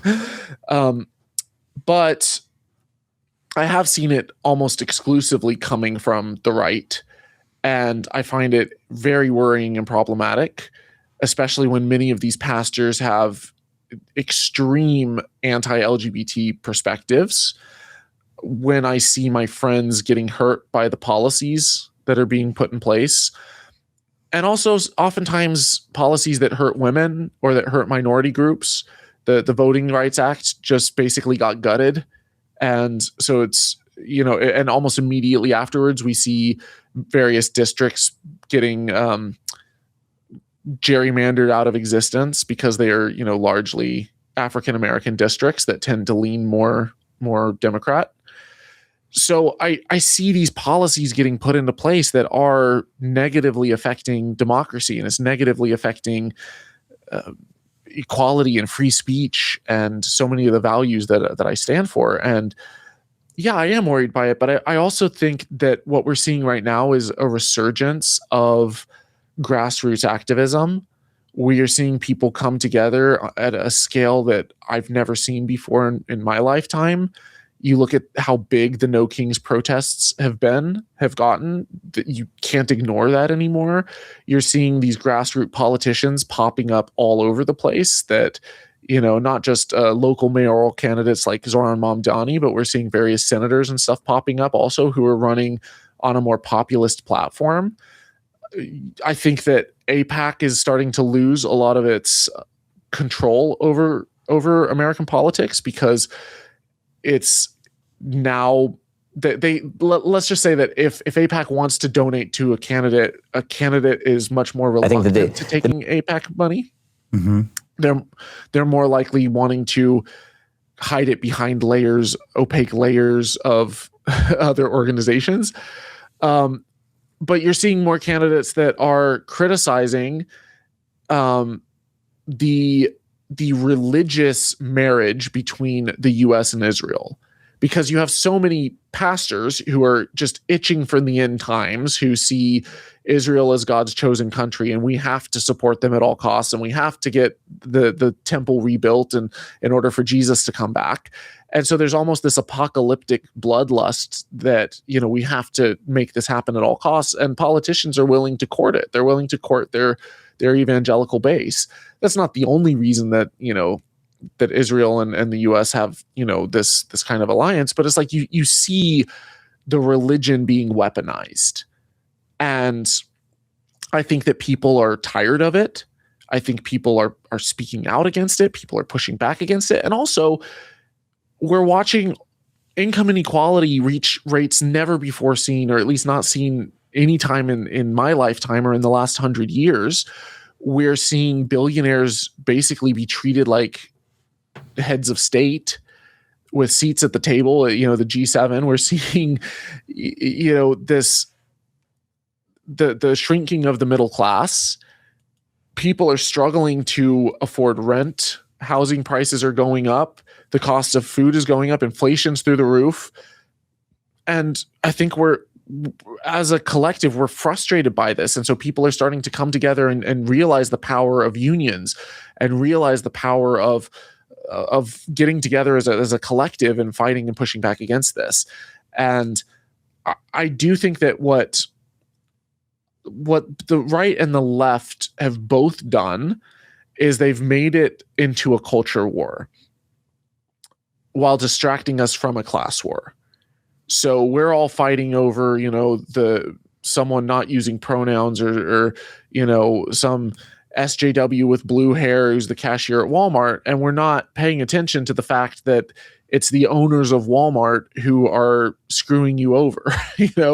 Who cares about, these social issues if we're all homeless on the streets and, can't afford rent because, unemployment is skyrocketing past 40%, obviously it's not that high right now, but like in the future, we have to be able to come together and collectively in order to fight for these things without being painted as just, oh, you're just, you're a socialist, you're a communist. It's like, no. We are, what we're not in favor of is an oligarchy. We're not in favor of people at the very top running everything and having all of the power. And there's so much wealth and so much potential prosperity in the US and in the world as a whole. It doesn't have to be in the pockets of just a handful of, the very few elite. And so I think one of the reasons I've been shifting more into politics is because I think if the end goal is for there to be better education and more critical thinking and less religious extremism, the most effective way to get there is not to just be like, religious people are dumb. This thing in the Bible is wrong. Here's all of these facts. It's, can we unify and get people together to advocate for change, governmental top-down change, that then makes it so that it is easier to get access to affordable higher education, so that we have quality schools, so that we have a separation of church and state, and we don't have these religious charter schools getting taxpayer money. If we're able to make change by advocating for, things that all of us care for, which is, affordable housing and free or affordable healthcare, universal healthcare, social safety nets, affordable childcare, time off, not having to work 3 full-time jobs just to make ends meet. If we fight for these things that everyone, regardless of religion, cares about, and we can get everyone together and get them on board, as society improves, typically extremism and religious fundamentalism declines with it. And so I've been kind of shifting a bit my approach, and also looking at launching another channel as well in order to go more that angle and kind of lean heavier into the political stuff. Usually my viewers and listeners hate it when I talk politics, but I'll just ask them to just try and open your mind. We're not trying to necessarily advocate for any party or any philosophy even. I am curious though, like with Mondami succeeding, that there's some who feel like the Democratic Party is terrified because immediately Trump was saying, see, the Democrats are becoming communist. And you having lived in a former Soviet bloc country may have perspective on this. I know with me growing up, I looked at communist China and communist Russia and communist Cuba and communist North Korea. And I grew up feeling, for all the problems of capitalism, which I can list off and acknowledge, communism is not better. And so, this idea of socialism, there's political risk to advocating for that, just because there's a general perception that communism and even socialism, those economies don't end up as, don't end up great. And that as flawed as capitalism is, we haven't come up with anything better because, as you would know, the Soviet Union didn't end up with rainbows and lollipops and gumdrops. It was just, it was an oligarchy where the leaders at the top, aggregated and the people were just kind of equally poor down below. I'm not advocating for one thing or another. I'm curious how you've made sense of all that, having lived in a former Soviet bloc country.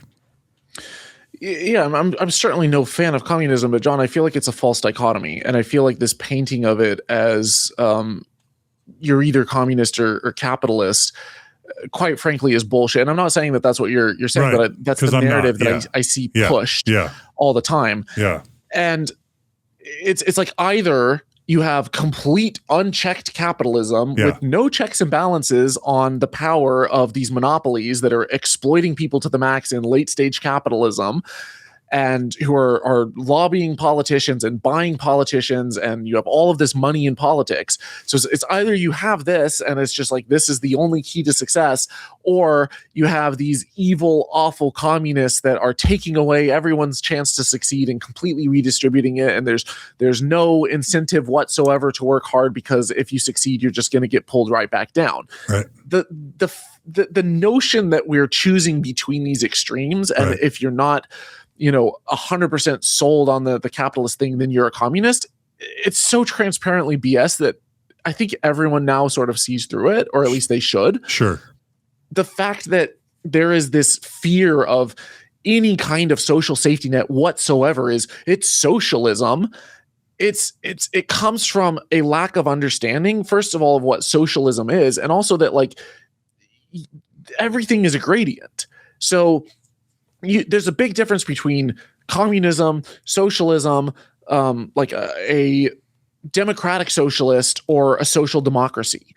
And so when you look at countries that are, like in the Nordic states, Sweden, Finland, Denmark, Norway, potentially Iceland as well, you look at social safety nets that are in place that allow people to get sick if they're unlucky. They get cancer. They don't have to sell their house. They don't have to go bankrupt. They don't have to choose between their kid going to college and them getting their cancer treatment, right? Society has collectively come together and said, you know what? We care enough about people having access to affordable healthcare or free healthcare that we have built a system in place where it catches people before they fall through the net to the bottom. Collectively, as a society, we are better off if our populace is educated. We already do this in the States. We already have a socialized police force. We have a socialized firefighting force. We have socialized K through 12 education that's free. These are all programs that were fought for with blood, sweat, and tears for decades by the workers, by people coming together and protesting and lobbying and striking and unionizing, trying to fight for rights. The fact that we have, a 40-hour work week, the fact that we have overtime pay, the fact that we have child labor laws, the fact that, there's safety in the workplace where you have things like the FDA, or we don't have people dying left and right of black lung because they've been working in the lungs since they were 6 years old, or working in the mines since they were 6 years old. These protections have been put in place so that all of us collectively can be better off. You could point to these programs and be like, that's socialism, but these are programs that were implemented in the United States after we saw the Gilded Age and the Great Depression and all of the rampant exploitation by unchecked capitalism. And we said, we need checks and balances in place. And one of those checks against just unfettered capitalism is government oversight. And now that government oversight, it's been dwindling. It's been chipped away at to the point where we have so much money in politics. We have so much, lobbying of politicians and buying of politicians that your vote, you vote for politicians, and if 100% of the populace, besides the billionaires, all support a particular policy, that doesn't mean it's going to pass. So it's this dichotomy that it drives me crazy, because it's like everyone in the States who was especially raised during the Cold War, so baby boomer, Gen X, they've been instilled with this fear of everything that is any kind of a social program is communism. It's like, we're not talking about seizing the means of production. We're not talking about people not having the right to own property. We're not saying that the state is going to take and redistribute everything. All we're saying is like, raise taxes higher, get rid of loopholes that billionaires are exploiting, and allow it so that there's social safety nets in place so that people can have affordable education, so that we have universal health care, so that you don't have billionaires at the top who are actually benefiting from socialism. They are benefiting from a redistribution. They're benefiting from governments who are actually subsidizing their companies and giving them all kinds of loopholes and free money. And yet then they're not paying taxes. They're pushing that off on the rest of us. And so to me, I look at that and I'm like, it's communism when it doesn't help you.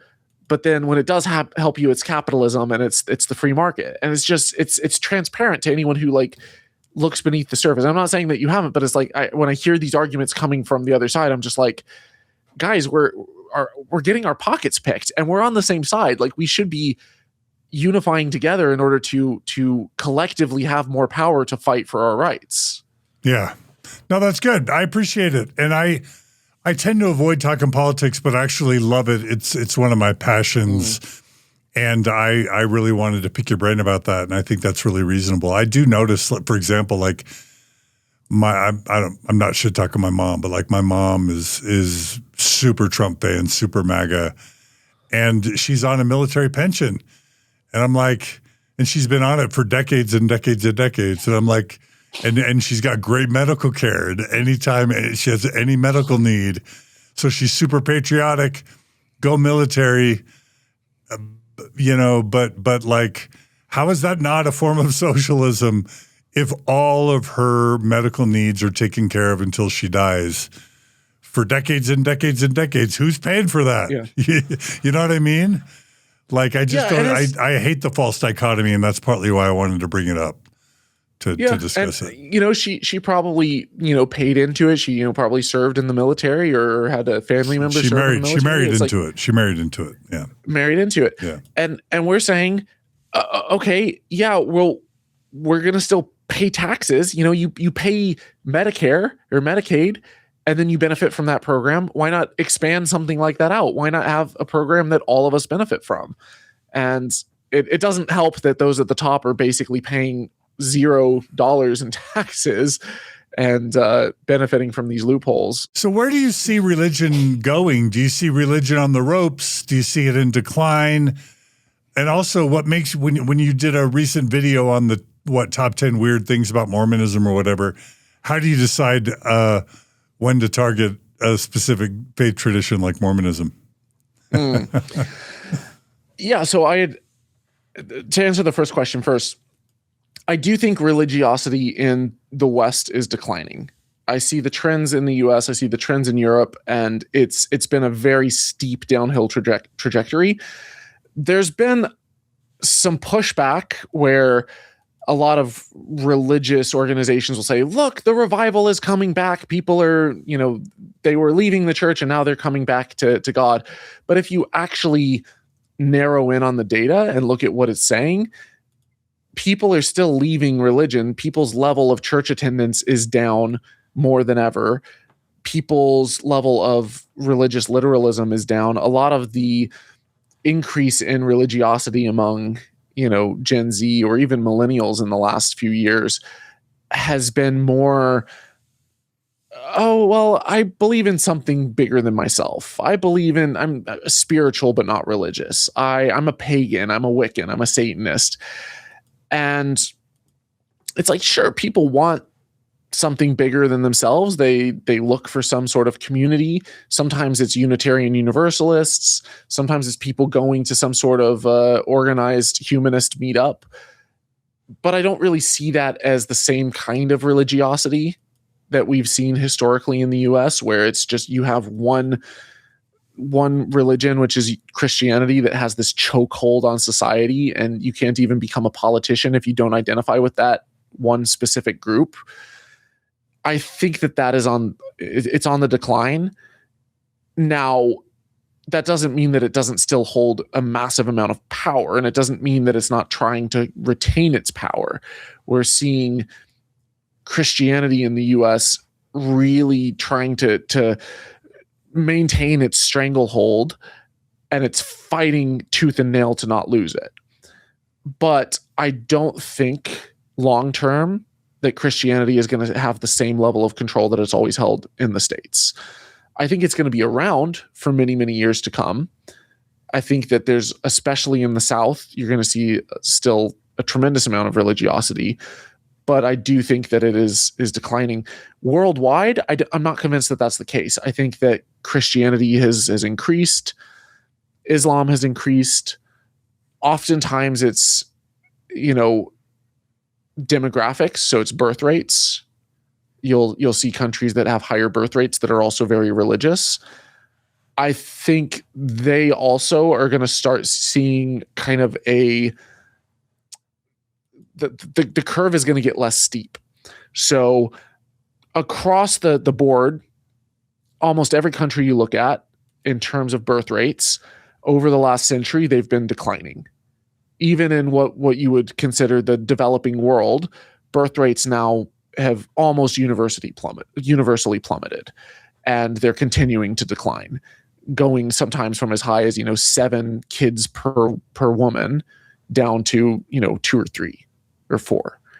And so I think that the rate is dropping, but I don't think religion is going away anytime soon. I think that a lot of countries that have had a massive stranglehold of religion, especially with Islam, I think that as AI makes it so that any text, any video, any content online is instantly translatable and is now accessible in people's native language, these arguments, these philosophical discussions, these scientific debates, these debates over the historicity of various texts can suddenly be had in anyone's native tongue and not just largely English content or French content or German content.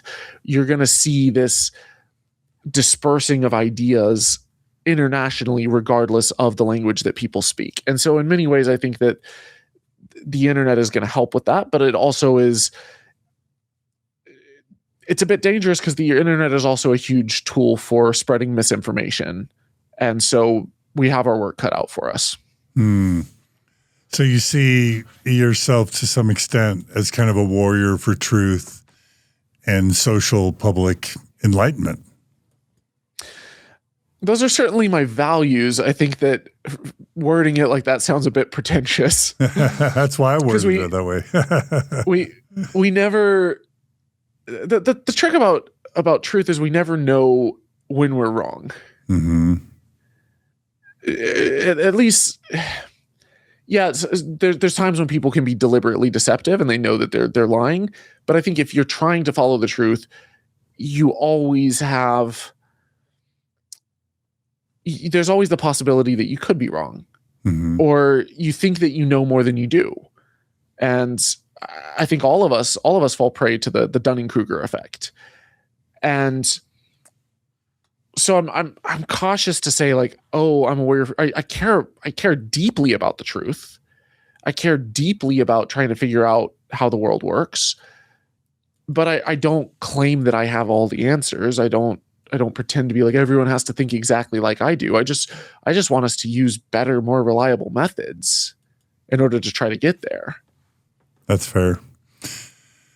I'm curious. It seems like 2018-ish, you started trying to form some type of co-op with other secular YouTube creators.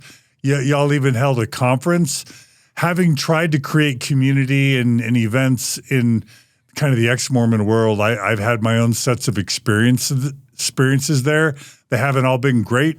So I'm wondering, what have been your experiences trying to unify lots of creators in your space and even try and form and build community in kind of the, atheist / secular science-loving spaces?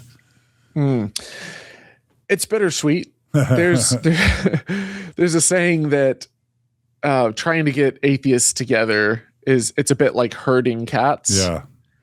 Where they're all running in every different direction. And being an atheist, it doesn't really tell you anything about your values. We typically, if you're within the online atheist activist sphere or secular activist sphere or skeptic community, we like to think that we are being, rational and reasonable and skeptical. And so we assume that everyone will see everything the same way that we do. And that's not always the case.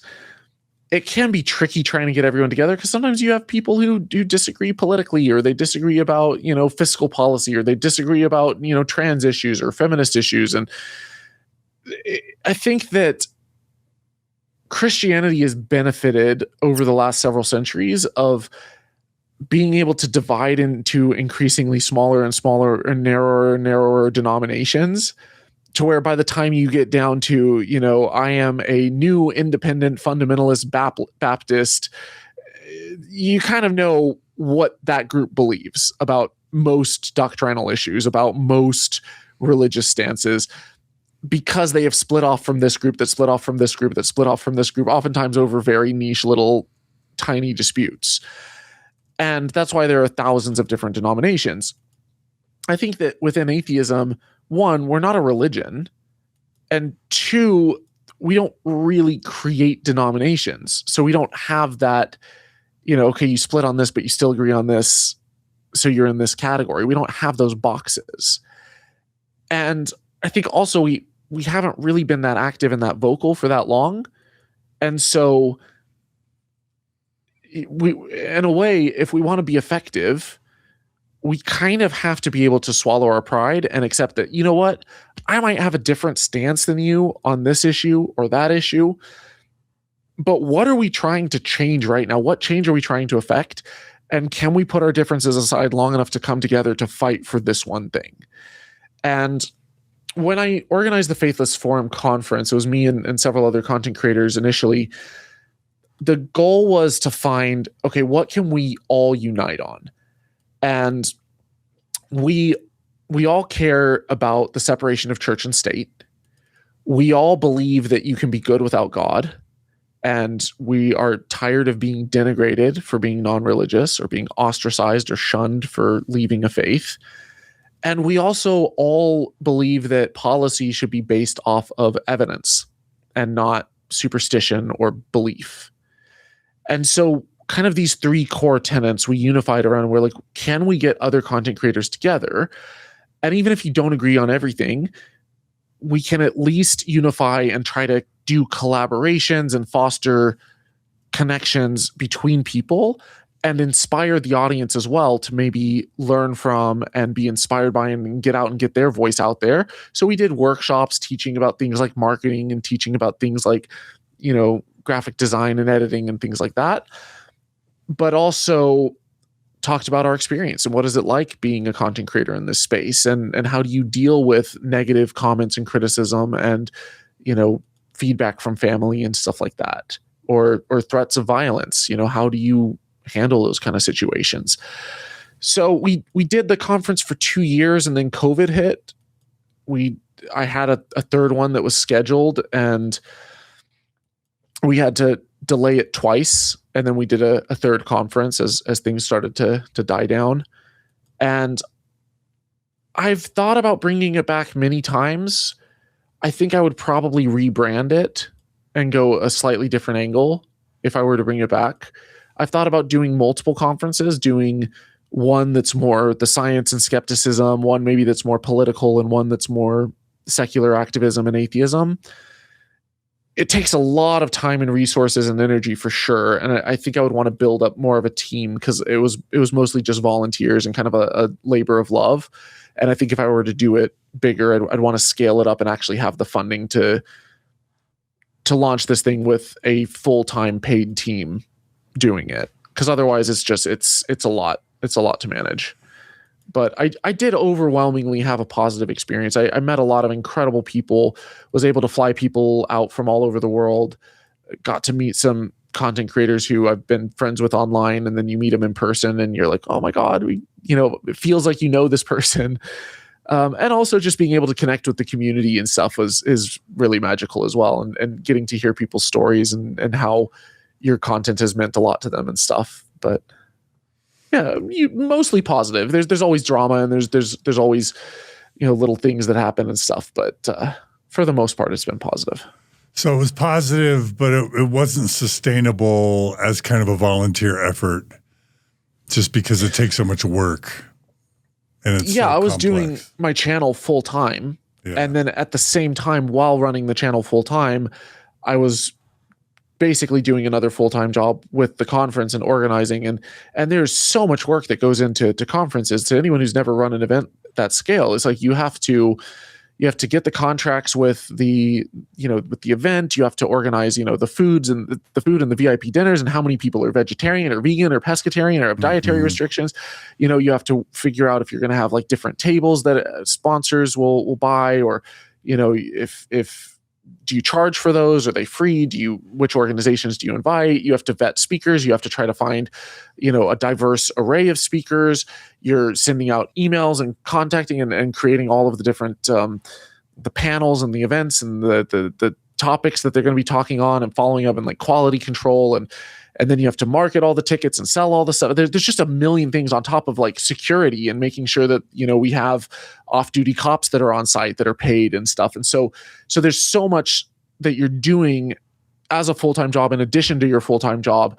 And I just found that I was kind of, by the end of it, wearing most of the hats, and so many of the other board members had kind of stepped away. Yeah. And so I'm like, if I'm going to be running this full-time, one, I want it to be worth my time financially. I want it to be something that's profitable.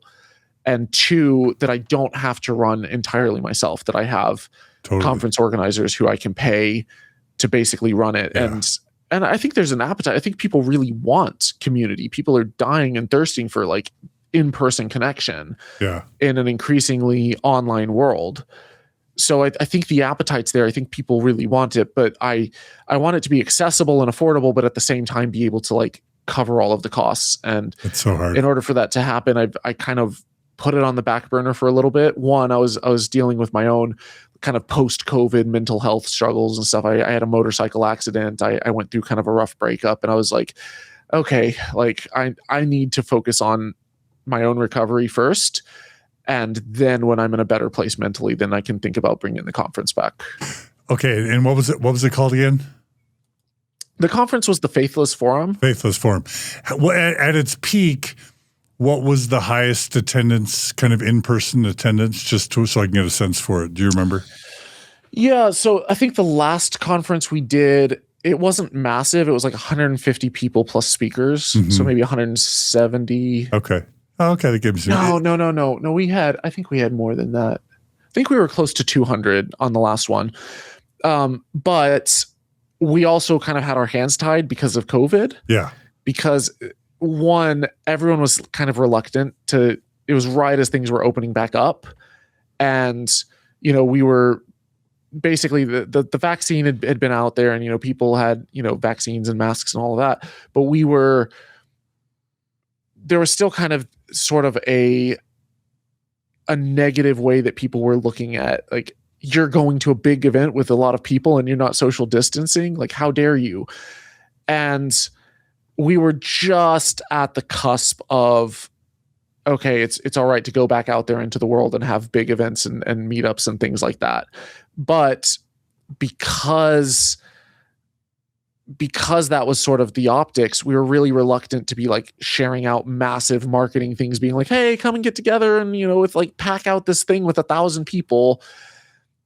So it was, we had sold a bunch of tickets right before COVID happened, and then we had to postpone. And then when we finally were like, okay, we're running the event, we're like, let's just kind of get this over with and make our ends meet. No, it makes sense. Like, yeah. Community is so hard. So I had to ask what it was like. Is there an online version, like an online community for that group? Not for the Faithless Forum. I mean, there's lots of online communities and Discord groups and stuff for people who are looking for online secular spaces. And there are other conferences. American Atheist does one. The Freedom from Religion Foundation. There's the American Humanists. Here in the UK, I just went to the UK Humanists Festival of Humanism. I was one of the speakers there. Oh, fun. But yeah, there's events around. If you look for conferences, you can find stuff.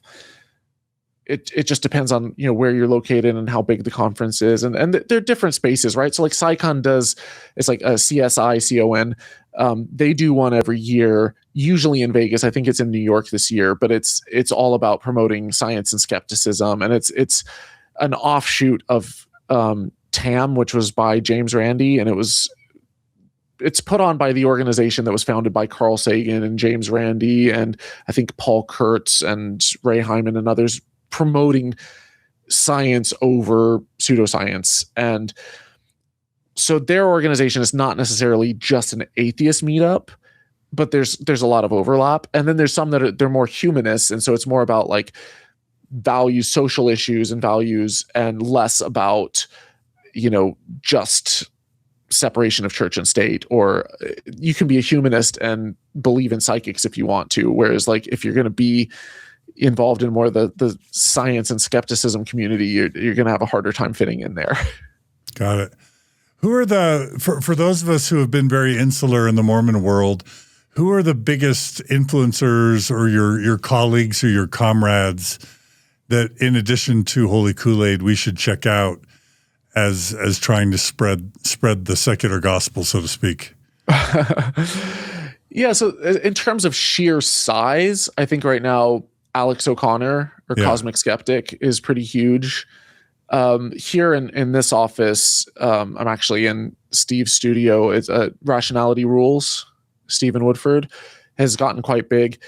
He's shifted into kind of analyzing and breaking down debates and like debate tactics, and shifting more into filling the shoes of someone like Christopher Hitchens. Stateside, I know Christy Burke has gotten really big, and she does a lot of activism related stuff. Promise, Eve Was Framed is really active in the States as well. I do love the idea of all of these types of creators that you list getting together, speaking at a big conference, and all of them inviting their audience to come and to socialize and get to know each other. That could be so powerful if some sort of co-op could make that happen, or maybe that type of thing already exists and I just don't know about it. I think one of the reasons that we launched the Faithless Forum in the first place is that content creators, we have a built-in audience to market to. Yeah. It's very easy to get to sell tickets if we want to. I think that in the early days, so when we first launched Faithless Forum, it was 2018, and then we did 2019. And I mean, that was 7 years ago. Mm-hmm. Our channels were tiny. Yeah. Tiny by comparison. Yeah. And then COVID hit and kind of hamstrung our marketing abilities. I think if we were to do it now, so many of these channels now have hundreds of thousands of followers. Exactly. Forrest Valkai is another great channel. Professor Dave Explains in the States. He's more of a scientist, but he pushes back against creationism. Love that guy. My son loves him. Yeah. Yeah. Yeah. So there's a lot of great content creators, and I think and not just in the atheist sphere, there's people who, some of my favorite channels are like Mini Minuteman, Milo. He breaks down pseudo archaeology and pseudo history. So people will make these claims about Atlantis and like aliens building the pyramids and giants, biblical giants in, South America and stuff like that. And he basically just completely shreds these ideas as an actual archaeologist, as someone who can tear it apart. There's another one I think is World of Antiquity, also does the same. But like, I would love to get all of these guys together and just like, hey, let's work together and push back against misinformation. The audience is certainly there for it. I think people are itching for in-person meetups and gatherings. And I think most content creators, when we first started doing it, we had no budget. It was the first Faithless Forum was supposed to be just a meetup with fans that then slowly evolved into a conference. And it was mostly just that we as content creators, we wanted to meet each other.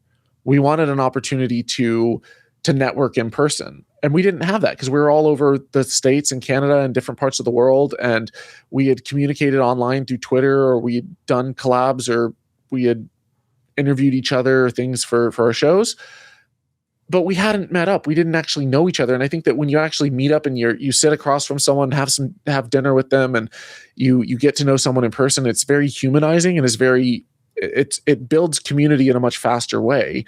It's harder to just like cancel someone over some small difference when you're actually there physically with them in person, realizing like, oh, this person's not a bad person. We might disagree on a few things. They might have some mistaken stances, but let's talk about it. Let's debate with each other over a beer or something.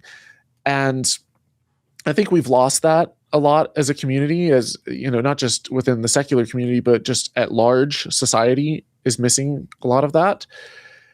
But we all flew out on our own dime. We all, basically lost money on the first couple Faithless Forums, but we were just passionate about making it happen. We just really wanted to get together and meet up and get to know each other, and then also inspire fans and get them to come as well.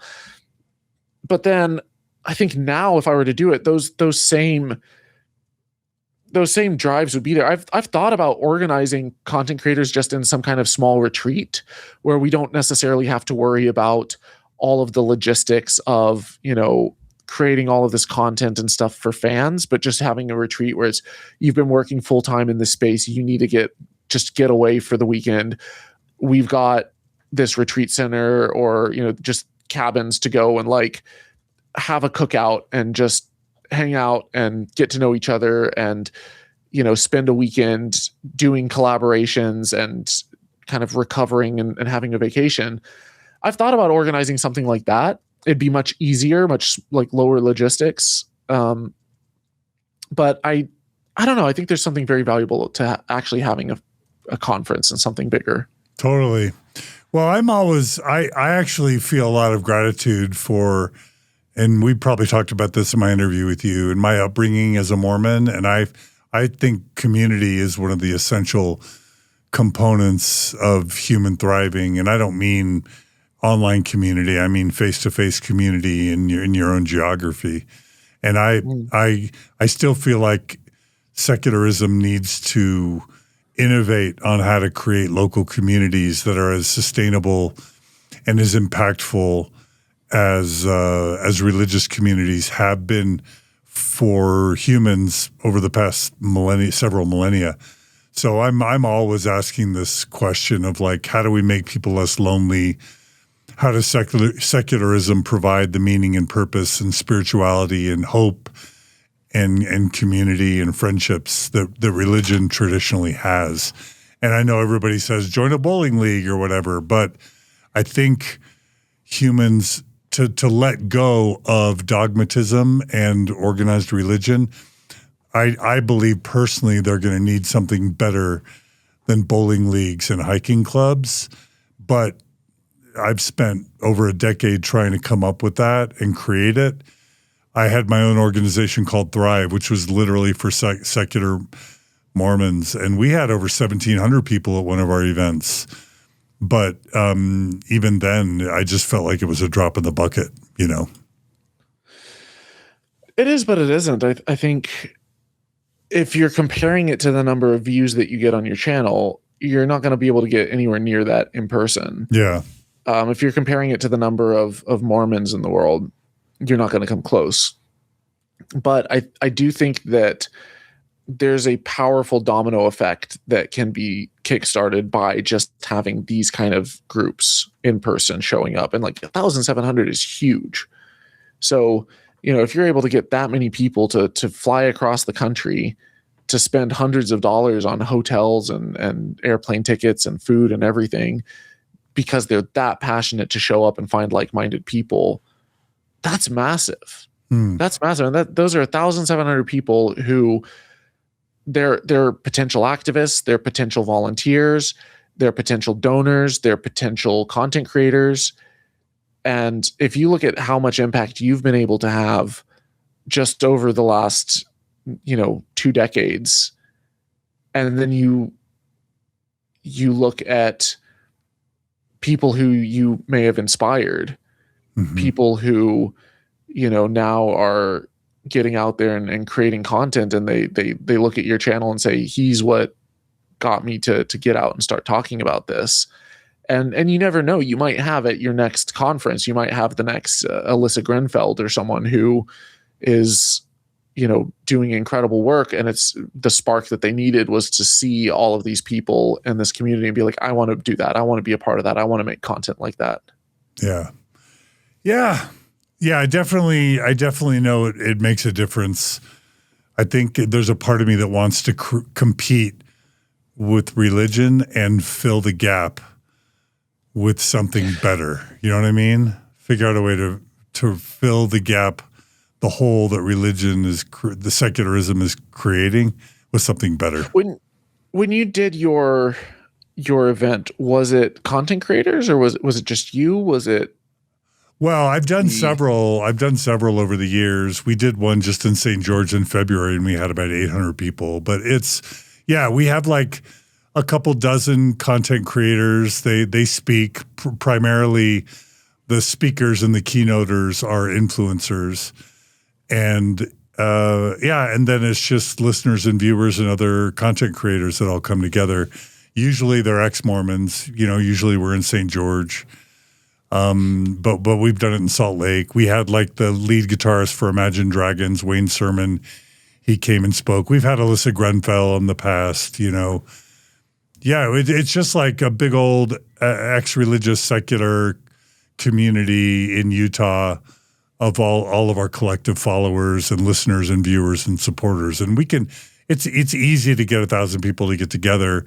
It feels deeply meaningful, but I'm always pushing myself to try and do more and to try and figure out what humanity needs, not just what, ex-Mormons need, if that makes sense.